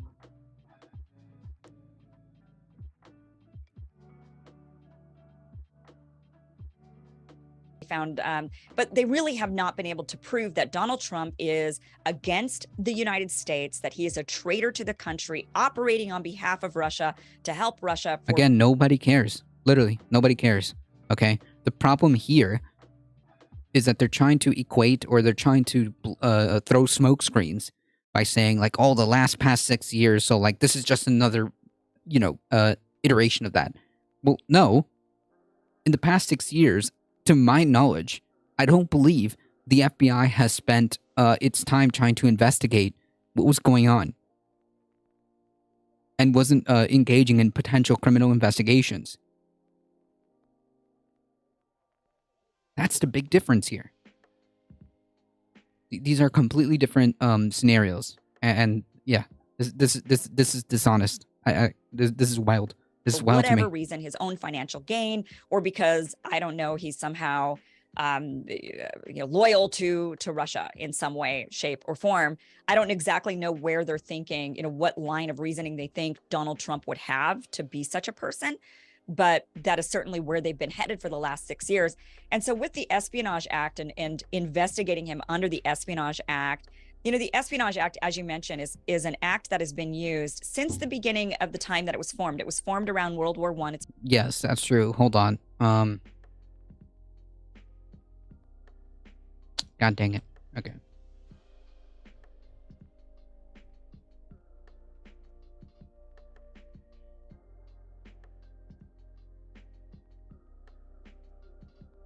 It's been around for a little over 100 years now. And when it was formed, it was because Blame back Hunter. then, right before World War I, they didn't really have any way, they didn't have a law really on the books that prevented people, particularly foreign nationals living in the United States, from sharing state secrets or any sort of information with foreign, what would be enemy governments. They didn't really have anything on the books like that. They had treason, and being a traitor to the country, you needed to be an American. The Espionage Act was designed to be a bit broader, to say if you're against the war effort, or if you're against the national defense of the country, you could be charged under the Espionage Act. And because they wrote it so broad, in the beginning, there was all of this debate actually around the Espionage Act about the First Amendment and the First Amendment rights of people. They wanted to be able to go after people who were just anti-war activists. And even though there was plenty of debate around that, unfortunately, the Espionage Act has been used quite successfully in many occasions against people who were just outspoken against the war. I mean, there were people, they would go after anarchists, they would go after socialists, they went after anyone who was just an anti-war activist. There wasn't a lot of support for World War I, and a lot of these people, a lot of people just weren't really cool with the draft. They questioned the motivations of the government, and anyone who did that was at risk of being charged with the Espionage Act. In fact, there was one gentleman who made a movie. His movie was about the Revolutionary War. Okay, it wasn't even about World War I. It was about the Revolutionary War, and in fact, it was a silent film. There were no words, but because it depicted the Revolutionary War, which was the British against against Americans, and there was fighting and shots fired by British over to Americans in this silent film. And at that time in World War I, the Brits were allies. They deemed this like speech against the war, and they actually threw the guy in jail, a filmmaker who made a silent film. They threw him in jail for that movie that had nothing to do with World War I. So the Espionage Act has been used over time, just against political dissidents. And then, of course, it morphed, and they went really after people that they thought were communists and in bed with Russia. And then it really didn't get much use for a while. It kind of remained silent for a while. And then it sort of picked up during the Bush and Obama years, where, previously, prior to the Obama administration, there were like three people ever that were in media journalism that were targeted with the Espionage Act. And then under the Obama administration, I think. Great. And I need the relevance to this. That rose up to like 19. Some of them started under the Bush administration, to be fair. But yeah, it's an act that is not used. Now they do use it. So it's not just targeting whistleblowers and journalists and political dissidents and anti-war activists and socialists. And, interestingly enough. So it was primarily, but now sometimes I don't. What are you talking about? People coming from the left, and now the left is championing it. Now that it's going to be used against potentially Donald Trump, but it's also been used against CIA and federal agents who have possessed or leaked classified information to the press, or used it for their books or something along those lines. So they have now in those cases don't get much press, but it is used against people who mishandle classified information, but not typically. Typically, if a person mishandles classified information, which happens all the time in the government, they just get a slap on the wrist. They get maybe their privileges, their classified, top secret privileges revoked or something, but they don't go to jail. They don't get charged with the Espionage Act. And the fact... Well, mishandling federal classified documents is a huge no-no. That's incorrect. And because Donald Trump extended the punishment, you could face up to 5 years. That Democrats, not just Democrats, it's actually the establishment, I would say, coming from both sides, because Trump is hated by the establishment, the anti-populist establishment on both sides. They're coming after him, and they're using establishment on both sides. This is wild. There's no such thing. This is wild. Trump is the establishment. It seems to have only been used against the left, not always. There have been some. She is correct. There have been some left people, anarchist people, who have been charged or have been jailed using this, but that's not always the case. Now, to go after him in Mar-a-Lago, to search his home, to raid the home of a former U.S. president, to proceed with a legally obtained search warrant. Okay. They're using the Espionage Act, knowing that the average person doesn't really understand that it's been used historically in this very nefarious way to go after just political dissidents. Okay, that may be the case. And you can criticize that. Now, how is that the case here? Now apply that here, because this incident is the incident that's relevant.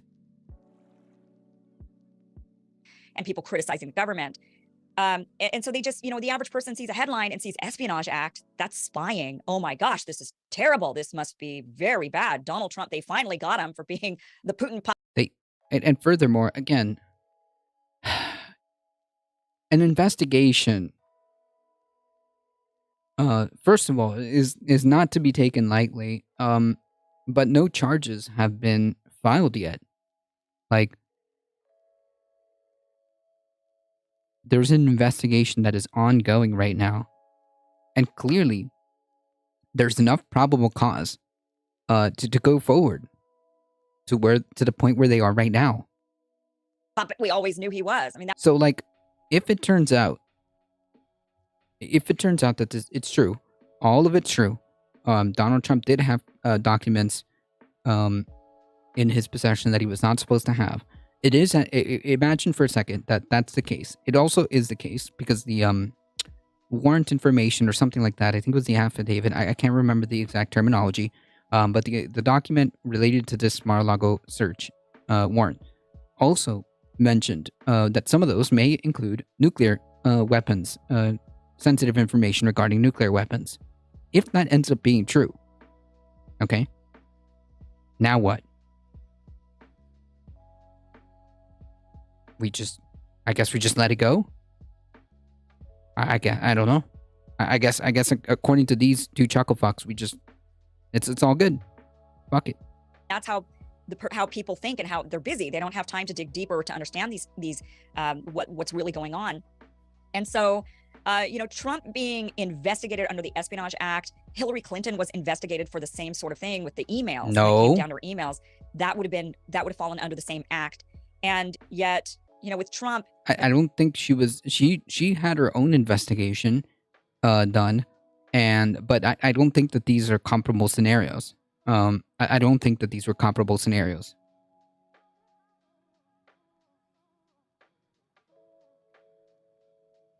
I think there's a much higher chance that he actually does get charged under the Espionage Act. It's pretty flimsy. And the thing is, the government doesn't have to disclose to us what it is because it's classified. So these suddenly, we can hear about it in the news, we can read about it, but we can't really know exactly what the documents were. Was it just a handwritten note on a napkin that he shared with the French president at dinner? We don't know the level of what this document is that they declared. We know that it has significant national security concerns to the point where, again, the FBI is executing a search warrant, and B, some of that included nuclear weapons, sensitive information regarding nuclear weapons. Yeah, that's kind of a problem.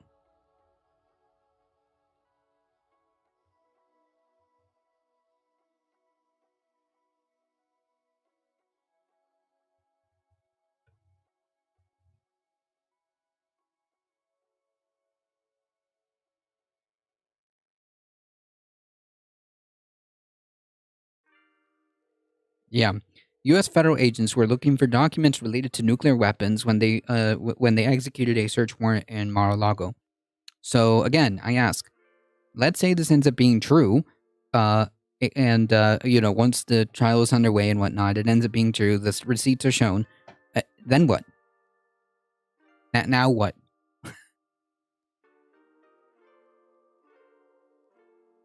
The title of this video is, "Hang on, is this a joke?"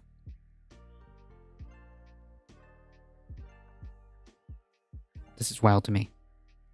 There to be top secret or confidential. We don't know, and we can't know because it is secret, confidential, or top secret. So it's. But we can. Wait. So we know enough. We know enough.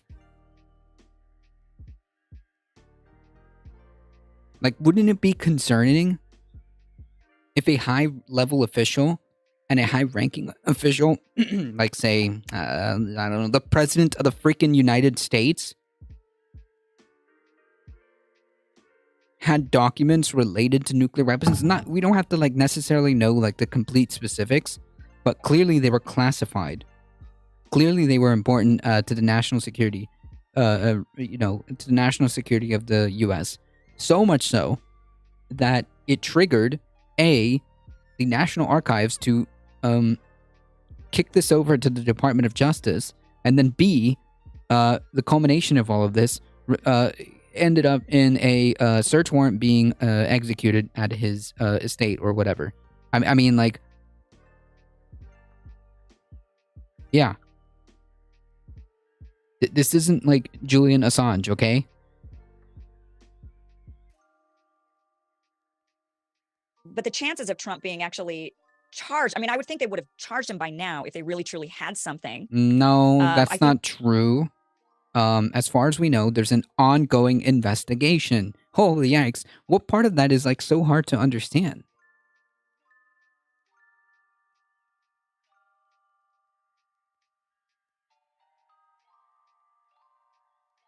This is wild. I think there's a lot of questions though around this. They knew he had these documents. He hasn't been president for a year and a half.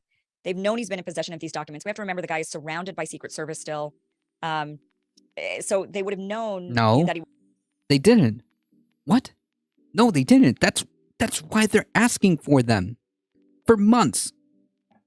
For months, the National Archive, whatever, has been requesting that they hand over documents and there's been like a back and forth here.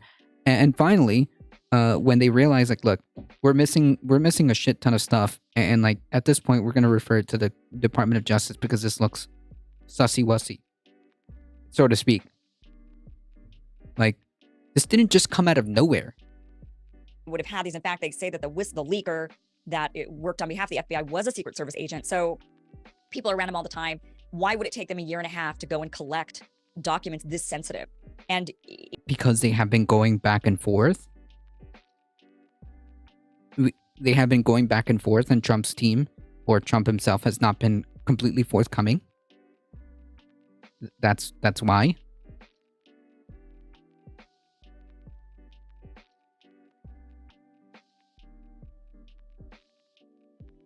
Okay, maybe then we could say, well, they just found out about these particular documents. Well, yeah. Again, why did they, they applied for the warrant and they still took 2 days to go into his house. If it was really truly that sensitive, wouldn't they have done it right away? But they got the...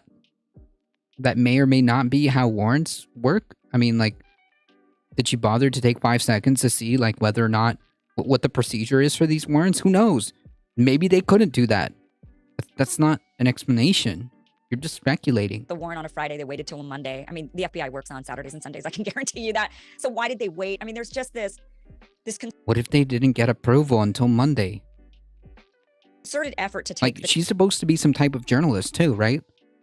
Like, she's supposed to be an independent journalist. Why doesn't she know this? Guy down. And I think that, obviously it's backfiring. People are then rallying around him. People that don't even like him, that have hated him, say, wow, there must be something this guy's really doing to upset the establishment. No, it's not. It's just this dude is quite potentially doing something to warrant a criminal investigation. Holy yikes. Tina, rating with a party of 20. Welcome, everybody. And coming in hot with a tier 1 sub for 12 months. Congratulations, you've made it to a year, Tina. Eric, how's it going? 12 months. Thank you so much. I appreciate that. And thank you for bringing your wonderful community over here. I appreciate that.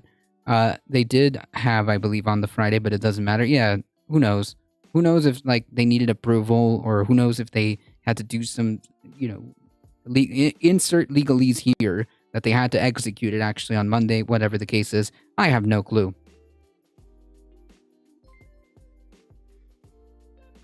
Folks, if you don't know who I am a planning could be an explanation too. I am a difficult truth. I do the news. I do the politics Monday through Thursday, 5 p.m. Eastern Time. Join us on Sunday around noon Eastern Time to have a chill version of the stream. Don't forget to hit the follow button. You get 5 free emotes, folks. 5 free emotes. And if you have a second, head on over to the YouTube channel and click that subscribe button. All right, it really does help us out. Thank you so much for joining, and spread the word far and wide that this is one of the chillest places to be. 5 p.m. Eastern Time.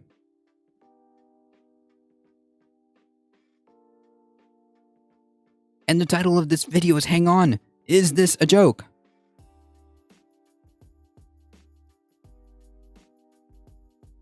if they're going this hard after him, and now they're even nonstop, and now they're trying to use the Espionage Act against the guy, claiming that the former U.S. president of the United States is somehow a spy. That's not what it's... It's not the only thing the Espionage Act says. Furthermore, again, even if hypothetically, we grant you the previous stuff that, they were they were going too hard and they were trying to just take down the guy and all this Russia. Like, even if we concede that point, okay, it has nothing to do with what's happening right now. This is a new incident, okay? This is a new incident.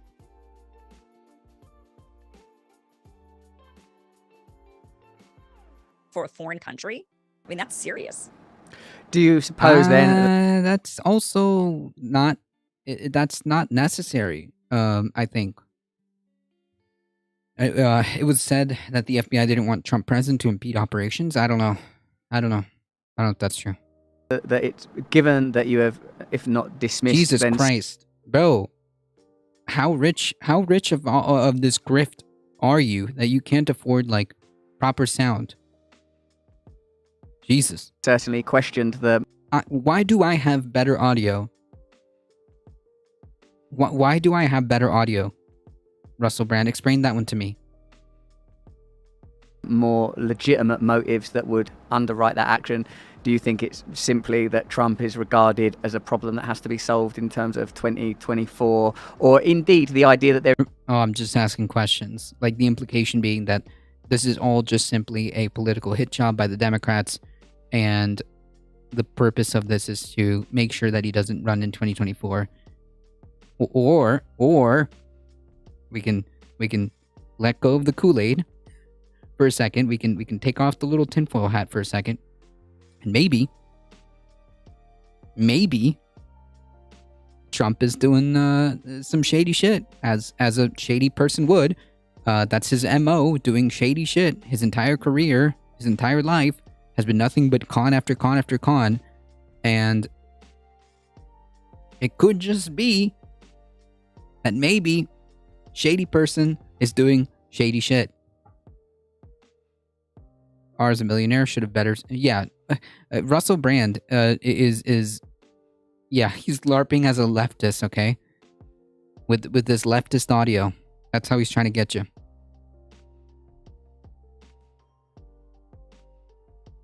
Let's put down the Kool-Aid for a second, okay? And maybe the simpler explanation is that maybe there's something there that warrants probable cause, which is probably what the judge saw to issue or to sign off on a warrant. Maybe that's just me, There is a viable alternative to establishment rule. Just for transparency, in case you don't know, I'm not a person that's sort of at all pro-Trump. I feel like the yeah. So again, a thin veneer of impartiality, or this thin veneer of like, yeah, I'm gonna be objective about this. So just so you all know, I'm not a big Trump supporter, but okay. Systemic problems in American and indeed global government are so deep that there's a requirement for a massive overhaul. And what interests me is the advancing of the agenda of decentralized power, localized power, where ordinary people have as much democratic, financial, emotional, and spiritual control over their own lives and the lives of their family and community, consensually and democratically, as possible. I don't think that there's any demagogic kind of figure that's going to emerge to solve those problems. I think it's a problem that we have to solve collectively. But it seems that Jesus. Trump is... Do you think that it's simply to sort of nullify the threat of Trump and the idea of Trump and what Trump represents, i.e. a sort of a populist anti-establishment figure? But he's not a populist. Like, he has like faux populist talking points that sound that way, but he's not. He's really not. Trump is a establishment. He is the swamp. Okay? He's a oligarch who has no other interest other than advancing his own. That's it. Trump is the establishment. Like, the idea that people think that he's some anti-establishment person is just wild to me. And like the level of the Olympic levels of mental gymnastics necessary to rationalize to rationalize Trump as being some type of anti-establishment candidate. It's wild. Memo for the record. How's it going? That's providing, even if only rhetorically, an alternative to the neoliberalist establishment. Yeah, I mean, I agree with you. Trump is not the guy that's going to really make significant change. So then why, if you recognize that this guy is not anti-establishment, if you recognize that this guy has nothing to do with anything regarding being anti-establishment, it's all faux, it's not real, then why bring up this idea to begin with?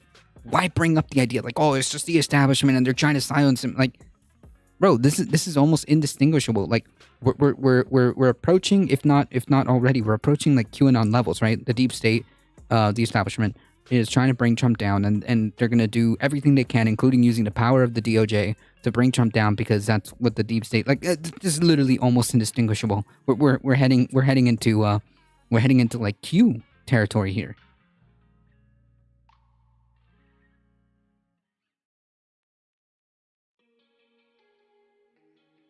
Oh, the passports? That's funny. In taking this all down, he's not the savior of freeing us from the global, establishment that is rising up. But certainly his rhetoric, and certainly he is opening the eyes of people and waking people up in a way. I mean, He's even when opening the eyes of people? What? and talked about fake news. When I first heard that coming out of him, I was like, oh my gosh, fake news. Oh my gosh. Oh my gosh, fake news. Did he bother to elaborate on what that meant? Like, fake news to him means things that I do not like. Fake news to him means news that is unflattering to me. Not like actual fake news or actual misrepresentation of media. Sometimes that does happen. But that's not what he is talking about.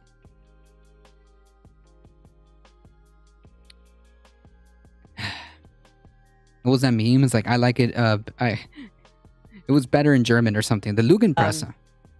But him saying it over and over, suddenly now, I think many of us agree the news is very fake, right? I mean, we've woken up to that. What? Yeah. What? So I think Trump, they absolutely are doing everything they can to prevent him from running in 2024, to eliminate that threat. Now, Wait. Okay, I'm confused. Didn't she just say that Trump isn't some type of that Trump isn't actually into anti-establishment? Didn't she just say that? Didn't she just say, and like, well, I think she was agreeing with Russell, that he gave off in rhetoric only. In rhetoric only. In other words, he is an establishment guy, but in rhetoric, he's completely the opposite, right? Which is what I mean by faux populist. Like, he's not actually a populist at all, whatsoever. He's an establishment. He is what in their eyes would consider an establishment. In their eyes, what they would consider the establishment, that's what Trump is. He meets all the criteria. Russell Brand even said he is, in rhetoric only, anti-establishment. And I think Kim Iverson just agreed with him. But then, literally, 5 seconds later, okay, I'm being facetious, but a moment later, after she finishes this point, she then says, "Oh, but yeah, I think that this is all a conspiracy to make him not run again." What? The Espionage Act itself, if he does get, let's say, charged and even convicted of the Espionage Act, that does not actually prevent him from running for office. But one of the other Wait, so then why would they be doing it if this doesn't even guarantee? What? None of this makes sense. Holy crap. Chat, make it make sense. Chat, please, make it make sense.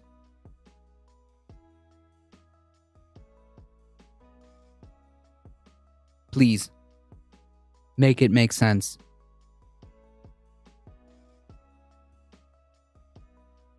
So, he's not an establishment figure, but he talks like one. But he's not. But they're trying to take him down. The establishment is trying to take him down. But even then, this doesn't even do that. Am I getting this right? Warrant, there were three different investigations that or 3 reasons for them to go in. And one of them was a different act that actually would prevent him, if convicted, would prevent him from running for federal office. So that's really interesting. And that one would be much easier for them to get him for. So I think the Espionage Act one is just to kind of get the public to turn on him. They're still trying to get everybody to turn away from his rhetoric. They don't. Most of the public doesn't agree with Trump? What? Most of the public is already against Trump? What? This doesn't make sense. Because she's presuming that the majority of people are for Trump, if that's the case. Who is she? Nobody. Nobody. Nobody worth needing to know about. Nobody worth needing to know about. Unfreaking believable. This is wild. Okay, the next video. No, her name is Kim Iverson. Don't listen. I'm now less smart for watching this video. Don't like the things he's saying. So if the man's a traitor, how dare you? How dare you even prop him up at all? But the other act that they're investigating him for, according to the warrant, is one that has to do with the destruction. It's the withholding or theft or destruction of federal property, of federal documents. Yeah, that's a huge no-no. And if you are charged and convicted of that, you cannot run for federal office. So, and that one, they probably would be way more likely to get him for. So then he did the thing. Wait, so then he did the crime. If he did the crime, then what is this conversation about? Okay, here she's presuming, hypothetically, she's presuming that, like, okay, like, if they get him for this, then he's done. Okay, so that means he did the thing. Oh my god. Oh. One is for like optics and one is to prevent him from running for office. Well, what did you think about that conversation? What did I think about that conversation? I'm now less smart. Thank you, Russell.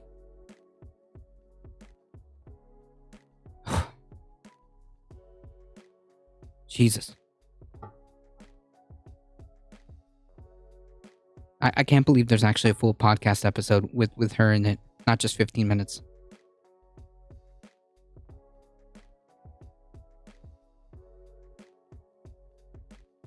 Fake news and or fake confusion. Yeah, like this right here is the actual, like, this right here is the actual fake news. This is wild to me. This is wild to me. Don't you feel a bit smarter now? Don't you? No, I don't. What? No, I don't, Russell. I don't. I feel less smart for watching this and having to endure 15 minutes of this. Feel a bit better informed? Don't you now understand? No, I'm not better informed. In fact, I'm the opposite. In fact, I had to spend like at least 40 plus minutes responding to this garbage.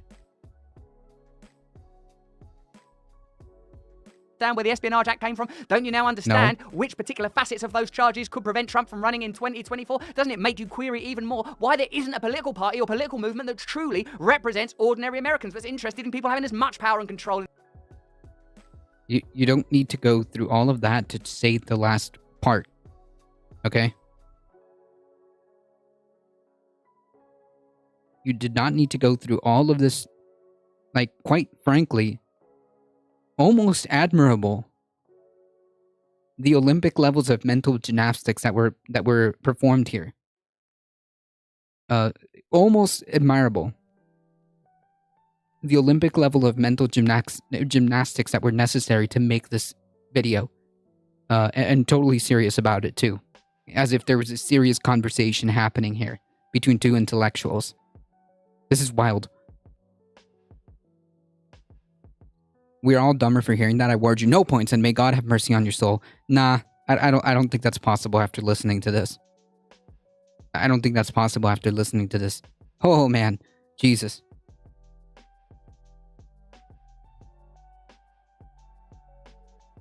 Here's the kicker. There are millions and millions and millions of people that actually respect, like, the political commentary that this guy has. This is wild to me.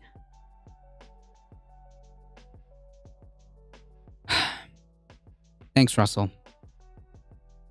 Because people like you exist, we have to cover this.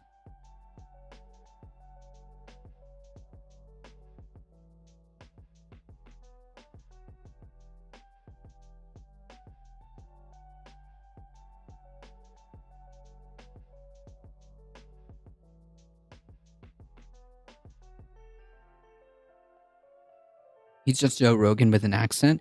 I don't know who's worse. I'm gonna be honest. Like, Russell Brand seems to me a little bit more on like the cult conspiratorial side. Like, Russell Brand seems like that dude is a cult leader. Like, that guy has all the check marks of a cult leader.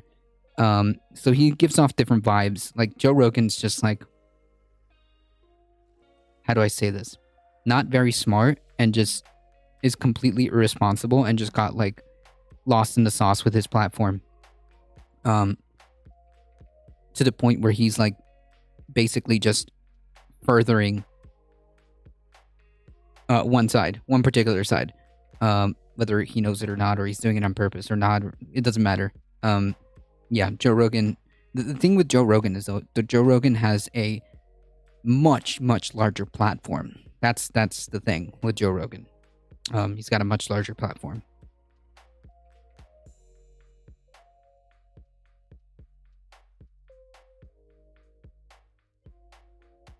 Yeah, he's like kind of like a frat boy. Well,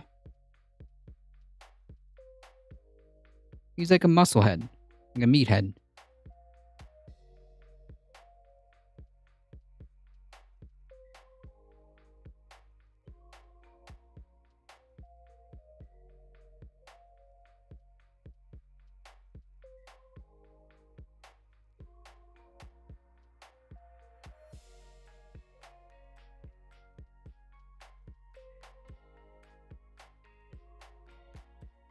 All right, we got a few more articles to go and the climate recap.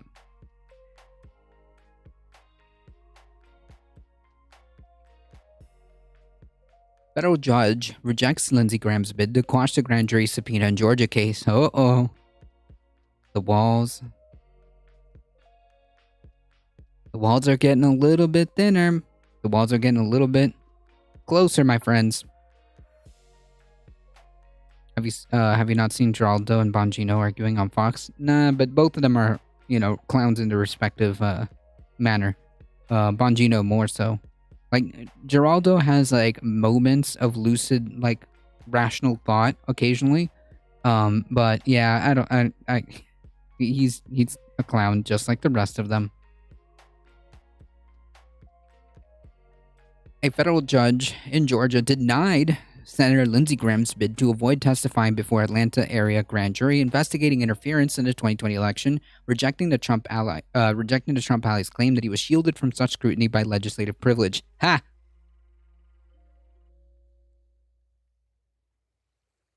No.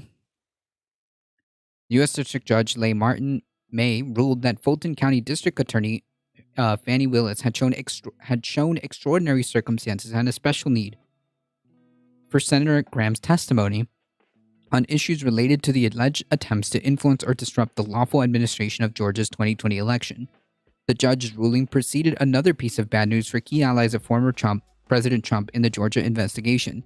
An attorney for Trump, personal attorney Rudy Giuliani, said Fulton County prosecutors now regard Giuliani as a target. That's right, we went over that. Graham, the South Carolina Republican, had asserted that he was engaging in legitimate inquiries as a lawmaker under the Constitution's speech and debate clause when he contacted Georgia officials following the 2020 election. We'll see. We'll see, but, this guy's a massive liar, so we'll see. The court finds that there are considerable areas of potential grand jury inquiry falling outside the speech or debate clause protections. Additionally, sovereign immunity fails to shield Senator Graham from testifying before a special purpose grand jury. You can't get away from that. Not so easy, my friend. Not so easily, I should say. Not so easily. The court finds, the judge, however, left open the prospect that the privilege could apply to some questions posed by prosecutors working with the grand jury. The mere possibility that some lines of inquiry could implicate Senator Graham's immunity under the speech and debate clause does not justify quashing the subpoena in its entirety because there are considerable areas of inquiry which are clearly not legislative in nature. Damn.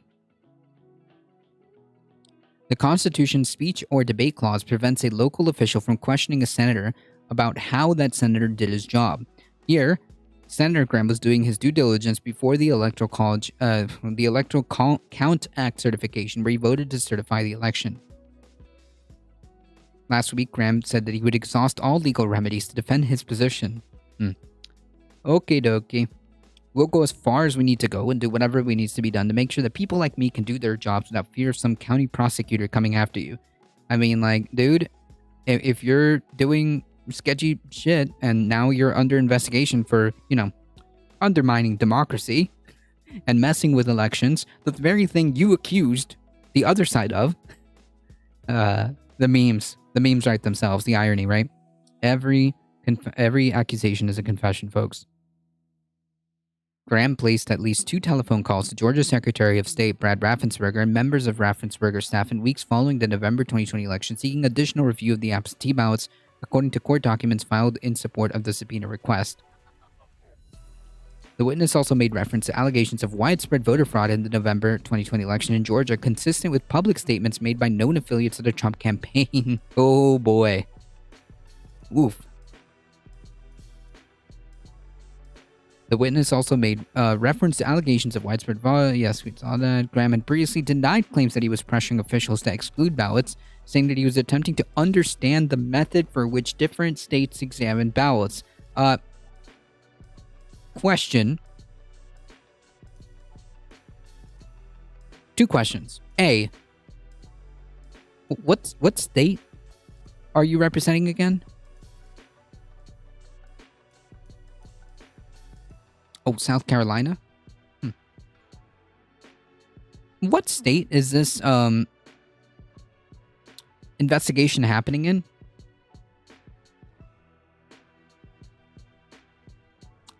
Not South Carolina. Interesting. Interesting. This is all politics. Yeah. Yeah. Fulton County is engaged in a fishing expedition and working in concert with the January 6th committee in Washington. Are they? That seems like the January 6th committee is not interested in looking at election fraud. Is not investigating election crimes or anything of the sort. The January 6th committee is investigating the events of the insurrection, what led up to it, so on and so forth, who are the players, so on and so forth. The January 6th committee has nothing to do with election investigations whatsoever. They made a mention as to they set the stage by talking about Trump's repeated lies about the election conspiracy and all that other stuff. But that was all as a base to build up to what happened in January 6th, the insurrection. That's what they're interested in. Or that's what their committee is about. So I'm going to press X to doubt on this one. Graham's challenge comes after the same judge rejected a similar bid by Georgia Representative Jody Hice, who has echoed Trump's election fraud claims. Hice also argued that the Constitution's speech and debate clause shielded him from law enforcement scrutiny related to his work as a legislator. Amazing. You think that just because you're in a position of power, you have the mindset, the mentality that just because you're in a elected position of power, you get to be shielded from laws? These people literally had were engaging in one of many schemes to overturn the 2020 election. That's not an exaggeration or anything like that. The Republican Party in numerous states was engaged in several schemes to overturn the election. And now they're crying the victim, because they're being investigated.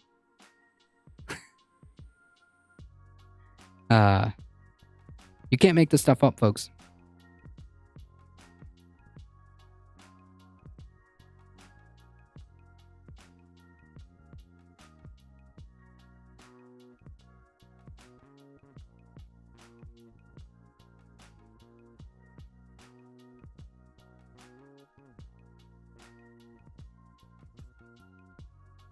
Hey, here's some cool news.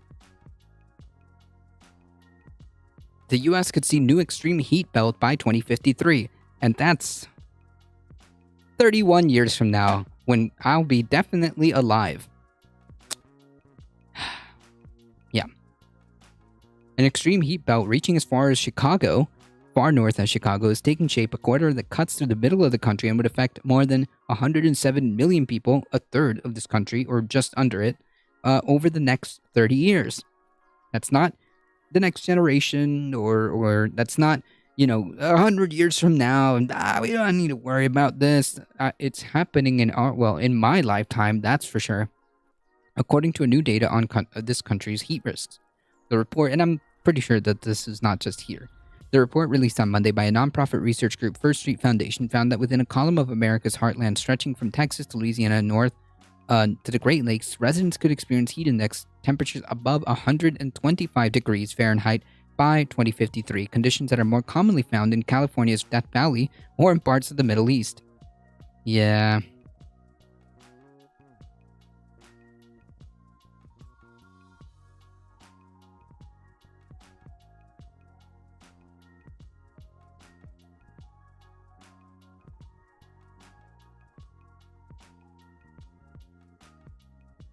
And for graph representation,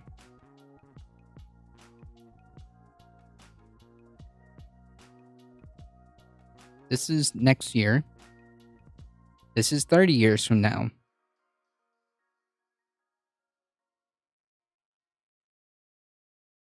The increase in area is just wild. Projections are part of First Street Foundation's new peer-reviewed extreme heat model, which shows that most of the country will have upticks in the number of days with heat index temperatures above 100 degrees over the next 30 years as a result of climate change. Yeah, like that's the asterisk to it, right? Like as a result of climate change, which we know is being driven by us. We know the causes. The heat index represents what a temperature feels like to the human body when humidity and air are combined. Air temperature are combined. It's commonly referred to as the feels like temperature. Everybody is affected by increasing heat, whether it's absolute increases in dangerous days or just local hot days. Said the First Street Foundation's Chief Research Officer Jeremy Porter, professor and director of quantitative methods in social sciences at City University of New York. It has already been a sweltering summer for much of the U.S. and Europe. The national NOAA latest monthly climate report, published on August 8th, found that the last month was the country's third hottest July since record-keeping began 130 years ago. As humans continue to pump heat-trapping greenhouse gases into the atmosphere, temperatures around the world are rising, which increases both the frequency and extreme heat events and their severity, among other things. But yes, researchers at the First Street used their model to create an online tool called Risk Factor to give people hyper-local snapshots of how their property is affected by extreme temperatures and what could change over the next 3 decades. The organization previously created similar resources to evaluate specific address risks from wildfires and flooding. Yes, we also went over that. Yep. The new model uses high-resolution temperature measurements of land surface temperatures and incorporates the effects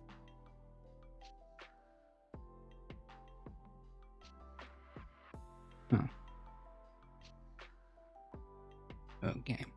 The effects of canopy cover, proximity to water, and other factors that determine local temperature variability.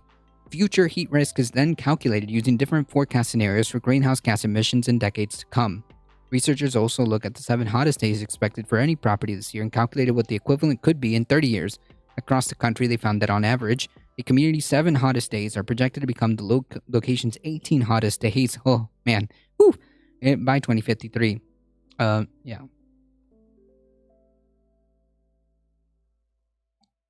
The most pronounced shift was found in Miami-Dade County. Wow. Yikes.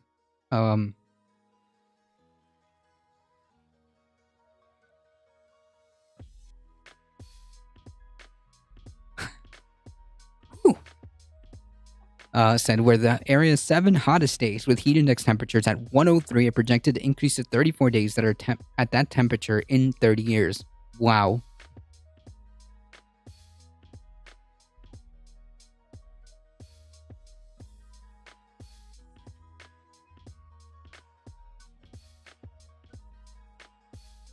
But in addition to widespread increase in heat exposure, First Street's model also identified what Porter and his colleagues called extreme heat belt that covers about 1/4 of the country's land area. About 8.1 million U.S. residents in 50 counties are at risk of experiencing heat index temperatures over 125 degrees, but by 2053, the projection expands to more than 1,000 counties. Oh man. From 50 to 1,000 counties in a span of 30 years, folks. That's not really a lot. That's not really a lot of time for how much effect we're seeing here across an area that is home to more than 107 million. I mean, like, these numbers are wild. These numbers are wild.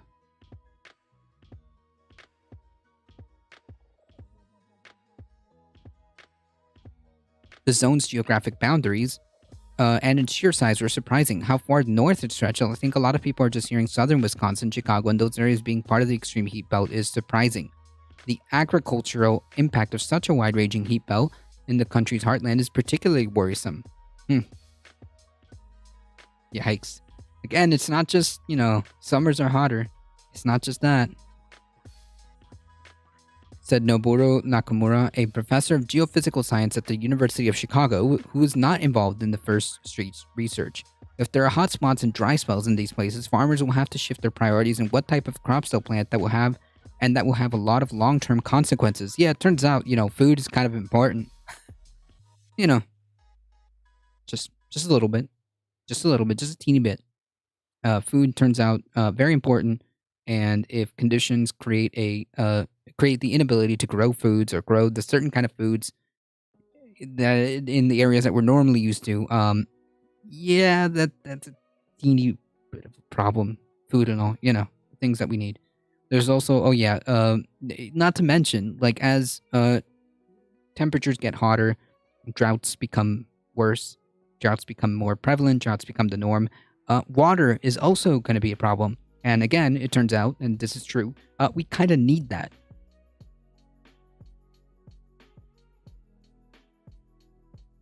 The area for there's also enormous public health and safety concerns with heat exposure. Across the country, heat causes more deaths every year than any other weather event. Jesus. Sharp increase in extreme heat are likely to affect people's lives and livelihoods in certain places, and they could even play a factor in where people choose to call home. If a certain fraction of days per year are over 100 degrees, then unless you have resources and infrastructure to stay cool, then it makes it certain places very difficult to survive. I can certainly envision that would shake up people's decisions about where to leave. Yep. To say the least.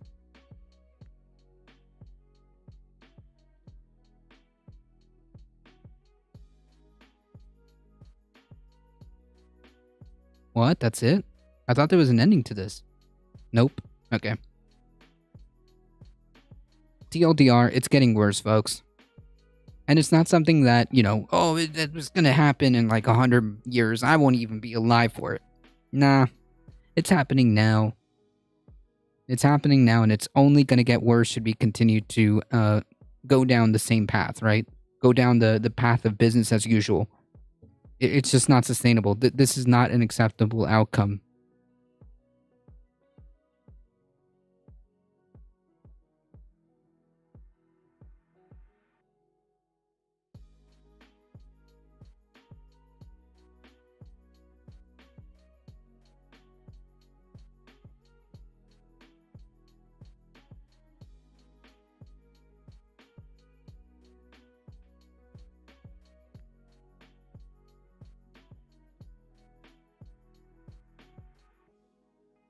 Let's talk a little bit about stochastic terrorism, yeah?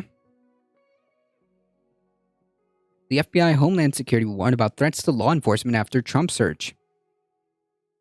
Once again, my argument that the right is overwhelmingly responsible for the most amount of domestic terrorist attacks and their proclivity to doing such things are more higher. It is also known that white nationalists, far-right people are the most persistent and lethal threat to the U.S. as far as domestic terrorism goes. This is not this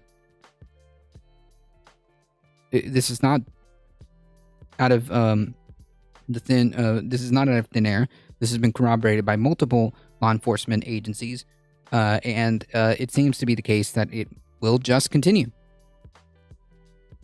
The FBI and Department of Homeland Security are warning of increasing threats to federal law enforcement following the FBI's court-authorized search last week of former President Trump's home.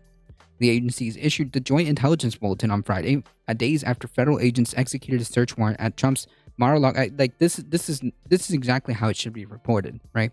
Like, never mind the raid using like the terms raid. It was a lawful execution of a search warrant. Yes.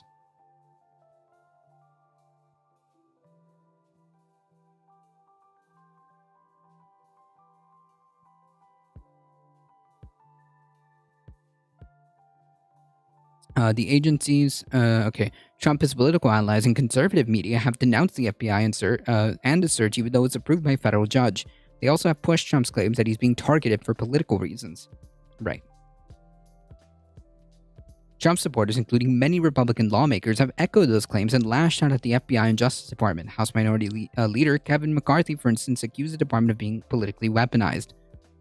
Attorney General Merrick Garland and FBI Director Christopher Wray have both pushed back against allegations. His only public remarks since the search, Garland has called the attacks unfounded and said the people that work at the FBI and Justice Department are dedicated and patriotic public servants. Separately, Wray said that the attacks on the FBI's integrity erode the respect for the rule of law and are a great disservice to the men and women who sacrifice so much to protect others. Okay.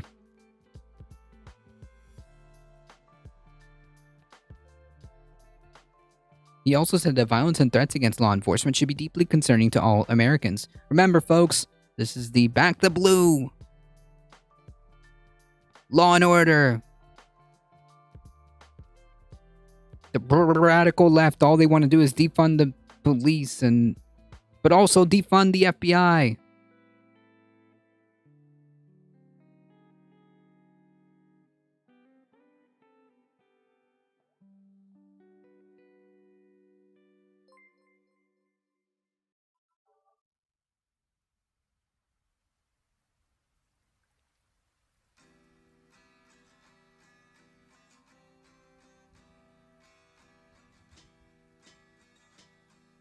Beer Bash Johnson, thank you for the follow.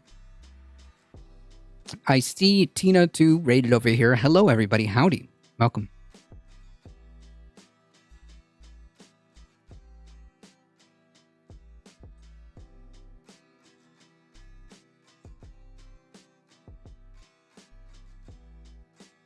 CPAC Dallas panel proclaims that we are all domestic terrorists. Damn, how apt. I know that they think that this is satirical. They think that they're being clever. But no, they are. A CPAC panel featuring a Houston area state school board candidate proudly displayed a banner proclaiming we are all domestic terrorists. Holy yikes. The panel was then preceded by announcers stating, "Ladies and gentlemen, we are all domestic terrorists," over the venue speaker. The announcement was matched by white text superimposed on a blue backdrop and a banner that displayed the same message. Okay. This is, again, the Republican Party, folks. This is not, like, again, a fringe element. This is not anything like that. This is the conservative movement as a whole here. Ladies and gentlemen, we are all domestic terrorists. Please welcome founder of the...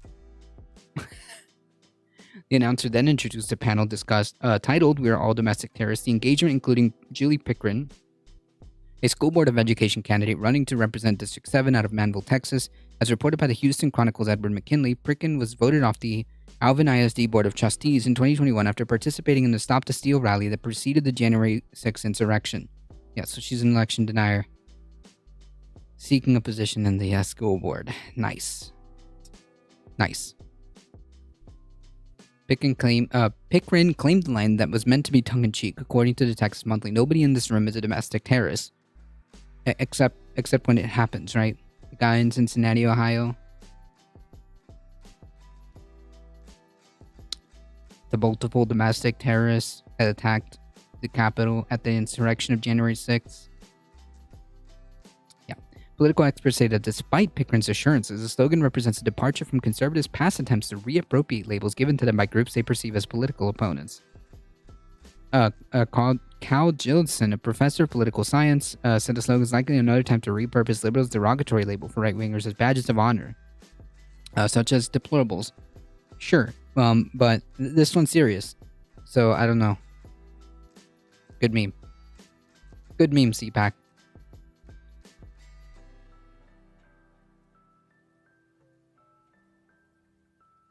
The Joint Intelligence Bulletin mentioned an incident last week in Cincinnati where an armed man tried to storm the FBI field office and then he fled and was later shot and killed by police. This man also, it is necessary to, again, add, this guy was at the January 6th insurrection and was a Trump supporter. Over the weekend, meanwhile, a small group of armed Trump supporters protested outside the FBI field office. The demonstration was peaceful and concluded without incident. No. A group of armed domestic terrorists showing up at a FBI field office.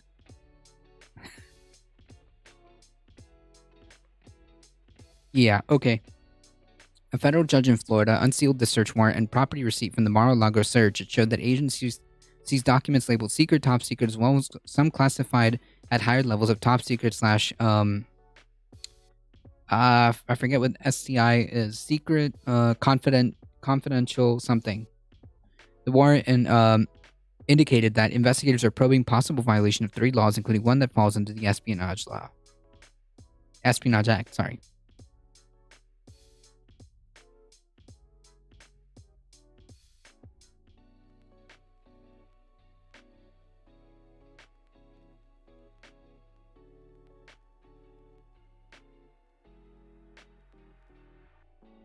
Folks, if you haven't already, after subscribing to my channel, if you have 5 seconds, just head on over and go support the Beckett Spheres Climate Recap, okay? Fantastic stuff. Why are Sierra Leone's new laws significant? And has new coal mining been banned from U.S. federal lands? Welcome to the Climate Recap from the Beckett Sphere Climate Corner, your go-to place for international and U.S.-based climate news. I'm Becky Hogue, a science writer. Today is Monday, August 15th. Let's jump right into the news you need to start your day. Okay, we've got a lot to cover today, so buckle up. Let's start with some extreme weather events. China's largest freshwater body and critical migratory bird habitat, Poyang Lake, entered its seasonal dry period at its earliest date since 1951, when its water level dropped below 12 meters on August 8th. The lake naturally fluctuates quite a bit, but the Three Gorges Dam, built in 2003, made the fluctuations more extreme as it holds water back. And of course, climate change reduces snowpack and makes heat waves and drought more common and severe. Over in Europe, the Swiss mountain pass is likely to lose all of its glacier ice in the next few weeks, which would be the first time this has happened since at least the Roman era. We're talking 50 feet or 15 meters of glacial ice completely.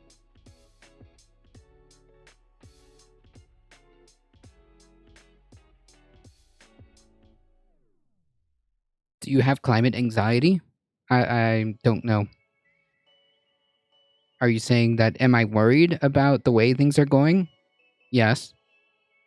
Do I have reasons to be? Yes. Melted. The region, which includes the Glacier 3000 ski resort, had a dry winter, and now with all of these heat waves, we could see the ground for the first time in generations. It's especially problematic when the ground is exposed because it absorbs the sun's rays instead of reflecting them back as glacier ice does. This can cause a positive feedback loop, which will make it easier for the surrounding glaciers to melt. Meanwhile, the UK Environment Agency officially declared a drought in the southern parts of England. The country is heading towards the worst drought it's seen since 1976 and has already seen its driest July since 1933. Utility companies have begun implementing hosepipe bans so people can no longer water their lawns. In the US, 2 people have died so far from flash flooding on Friday in the Las Vegas Strip. The area experienced heavy rainfall, strong gusts of wind, and lightning just after midnight. This is the second time the Strip has flooded in the past few weeks, in the most intense monsoon season the casinos have seen in a decade. And if you want to see a cool and scary video, the source list includes a link to a fire tornado seen in Southern California last week. That's Hey, exactly Server what it sounds McGrady. like, fire curling upward into a tornado. It's insane how wildfires can create their own weather patterns. The Quail Fire burned several hundred acres, but has now been 100% contained.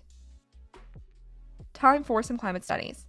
A new study from the University of Michigan found that just reaching 1.6 degrees Celsius above pre-industrial levels will have a drastic effect on the dominant tree species in the North American boreal forest, which stretches across Canada and into the northern US. It mainly consists of coniferous spruce, pine, and fir species. The study determined that 9 tree species will see reduced growth, such as the balsam fir, white spruce, and white pine, but it boosted the growth of some hardwood species like oaks and maples, which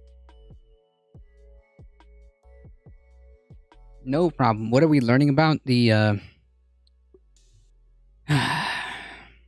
impending climate situation and how bad things are getting. are more Or how common bad further things south. are, I should say. But these hardwood species are unlikely to make up the space of the disappearing conifers, meaning that the ecosystem will change into an entirely new state. At best case, this state will be an impoverished version of the current forest. At worst, it could be reduced to high levels of invasive woody shrubs, which is already common and becoming more so.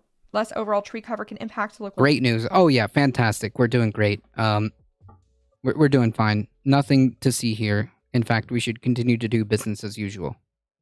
environment, making it more susceptible to droughts, heat waves, and flooding. Another example of a positive feedback loop.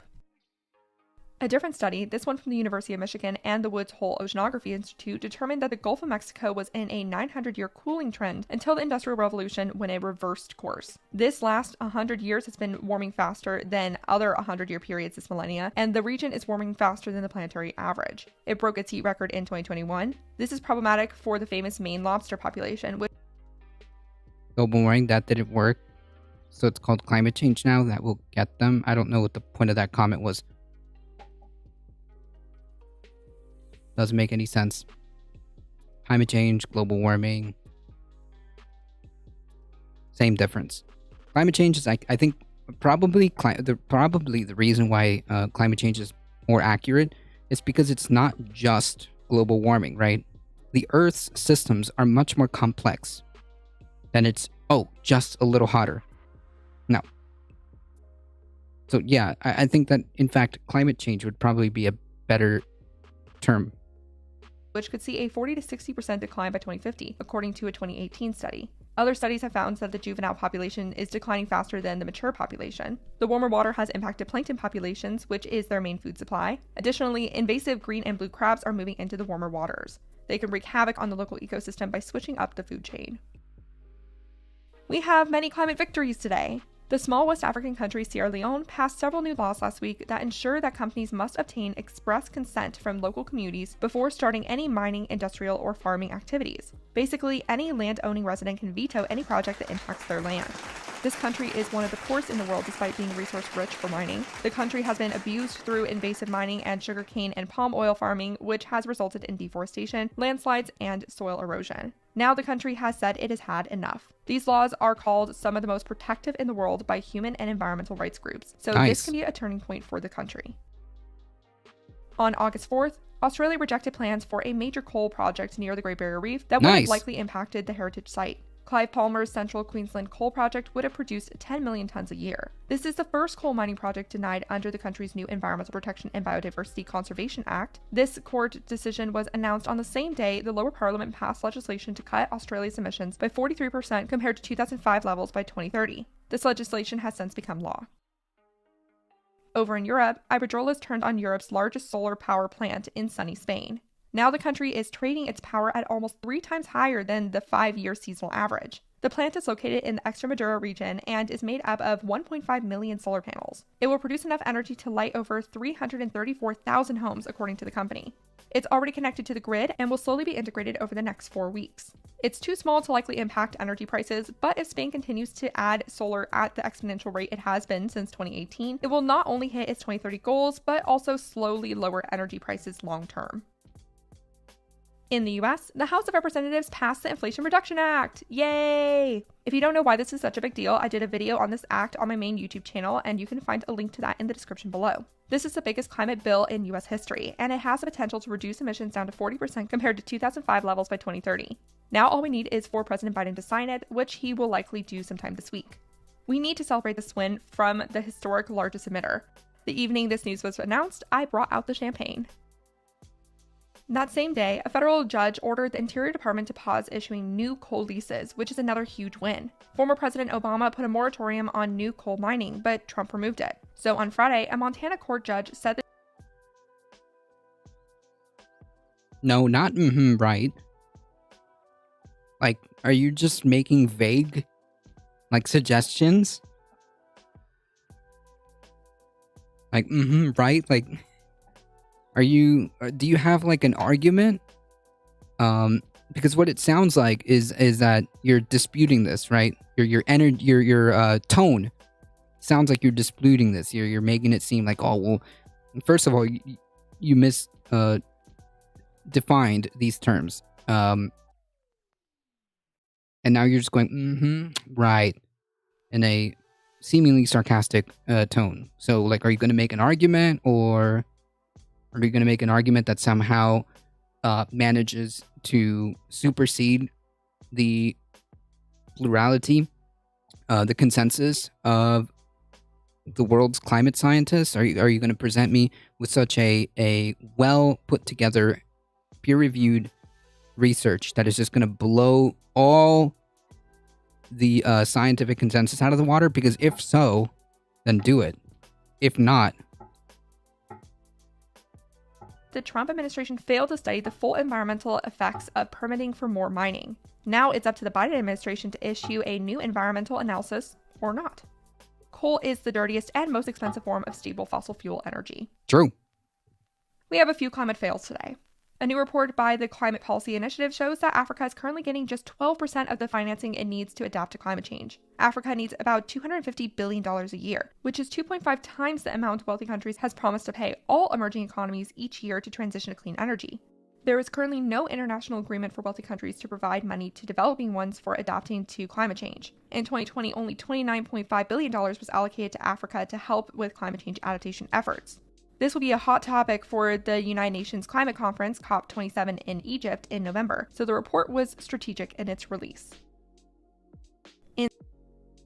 If you don't know, then why are you making assumptions? If you don't know, why are you making assumptions?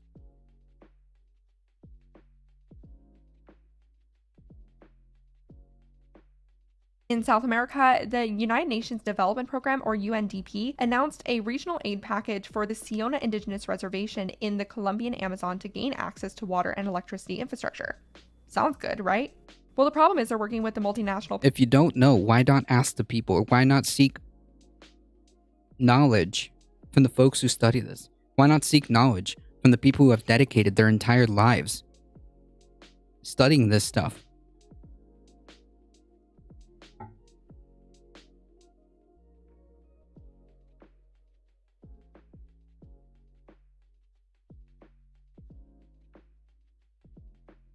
No, I'm going past your stupid pun because you're not giving an argument. Petroleum company Geopark, which holds contracts to drill near the reservation. The Siona don't want Geopark to develop there, making the international aid deal bittersweet.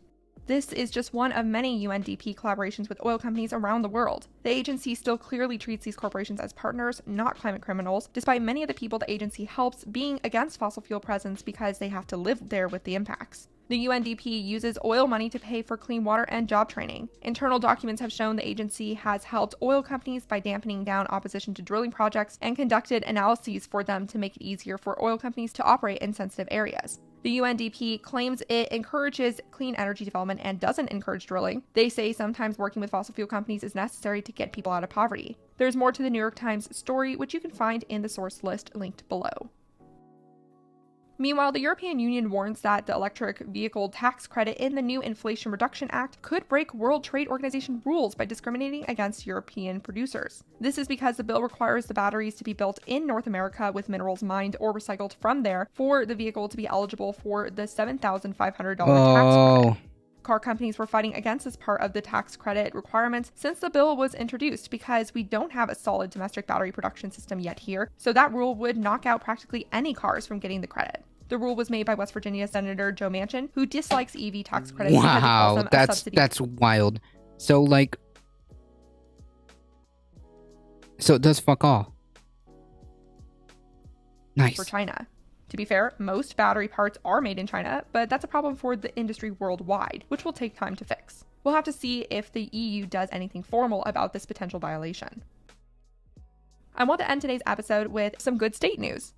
California set a new goal for offshore wind energy generation, 5 gigawatts by 2030 and as much as 25 gigawatts by 2045. The 2045 goal goes beyond the goal Governor Newsom set last month by 5 gigawatts. Nice. And in Illinois, Chicago signed a $422.2 million deal with the Constellation New Energy LLC to provide clean energy to government buildings, streetlights, and city assets like the Harold Washington Library and the O'Hare Airport by 2025. Governor Pritzker's Climate and Equitable Jobs Act laid the groundwork for this agreement.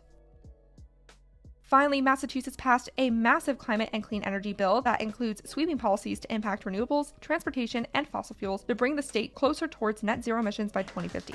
It allows cities and counties to block gas infrastructure from being added to new buildings. It funds offshore wind energy and electricity grid improvements. It prohibits companies from selling new gas-powered cars in the state by 2035. It incentivizes electric vehicles and EV charging. Unfortunately, it also provides provisions for natural gas, but the rest is good. Phew, that was your climate recap for Monday, August 15th. Told you it was jam-packed. If you like the work I do, please follow this podcast, give it a 5-star rating, leave a review, and consider checking out the Beckosphere Climate Corner YouTube channel. If you're on Twitch, I'll see you in my stream from 9 to 11 a.m. Pacific Standard Time today to talk about more climate news. Remember to talk about the climate crisis every single day and to support your local news organizations. Bye for now. Folks, do the thing. Like, subscribe. Do all that.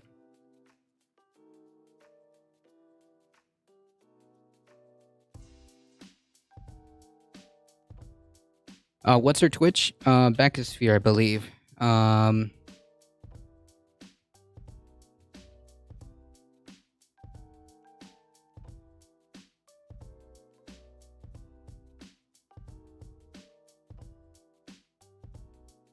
Yeah, there we go.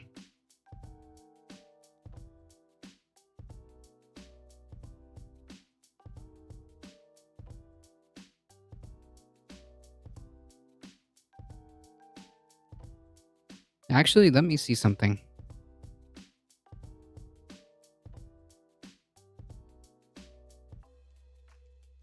Damn, 28 followers. Half to the 50, folks. Go toss some follows over. Alright? Go toss some follows over to the Beckosphere. She does fantastic work. Okay? Do it.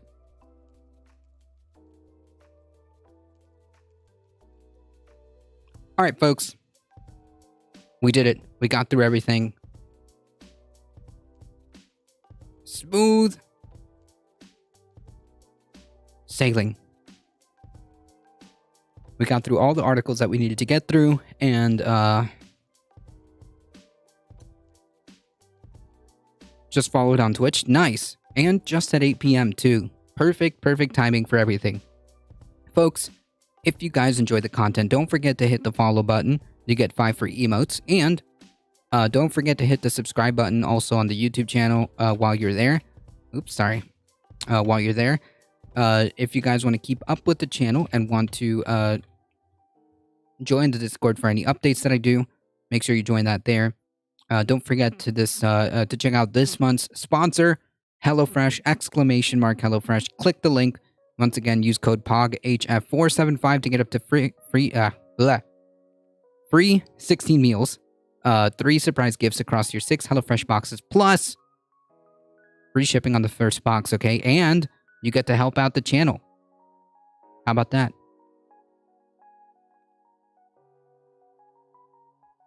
And there are crickets. No answer. That was fun. Wait, what? What happened?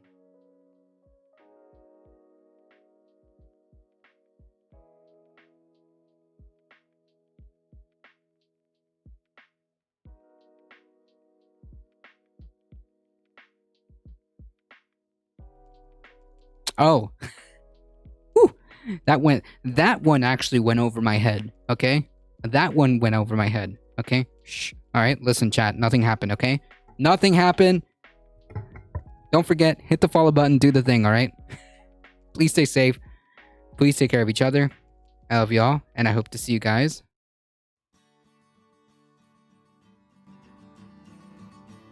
in the next one. See ya.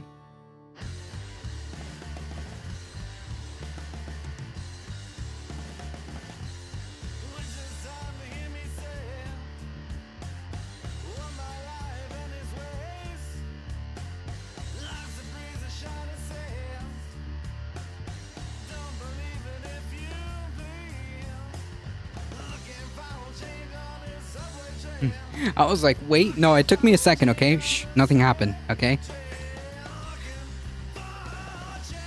Erase the last, like, minute from your mind, and it's gonna be okay, okay? Alright, folks, we're heading out in 5, 4, 3, 2, 1. See ya.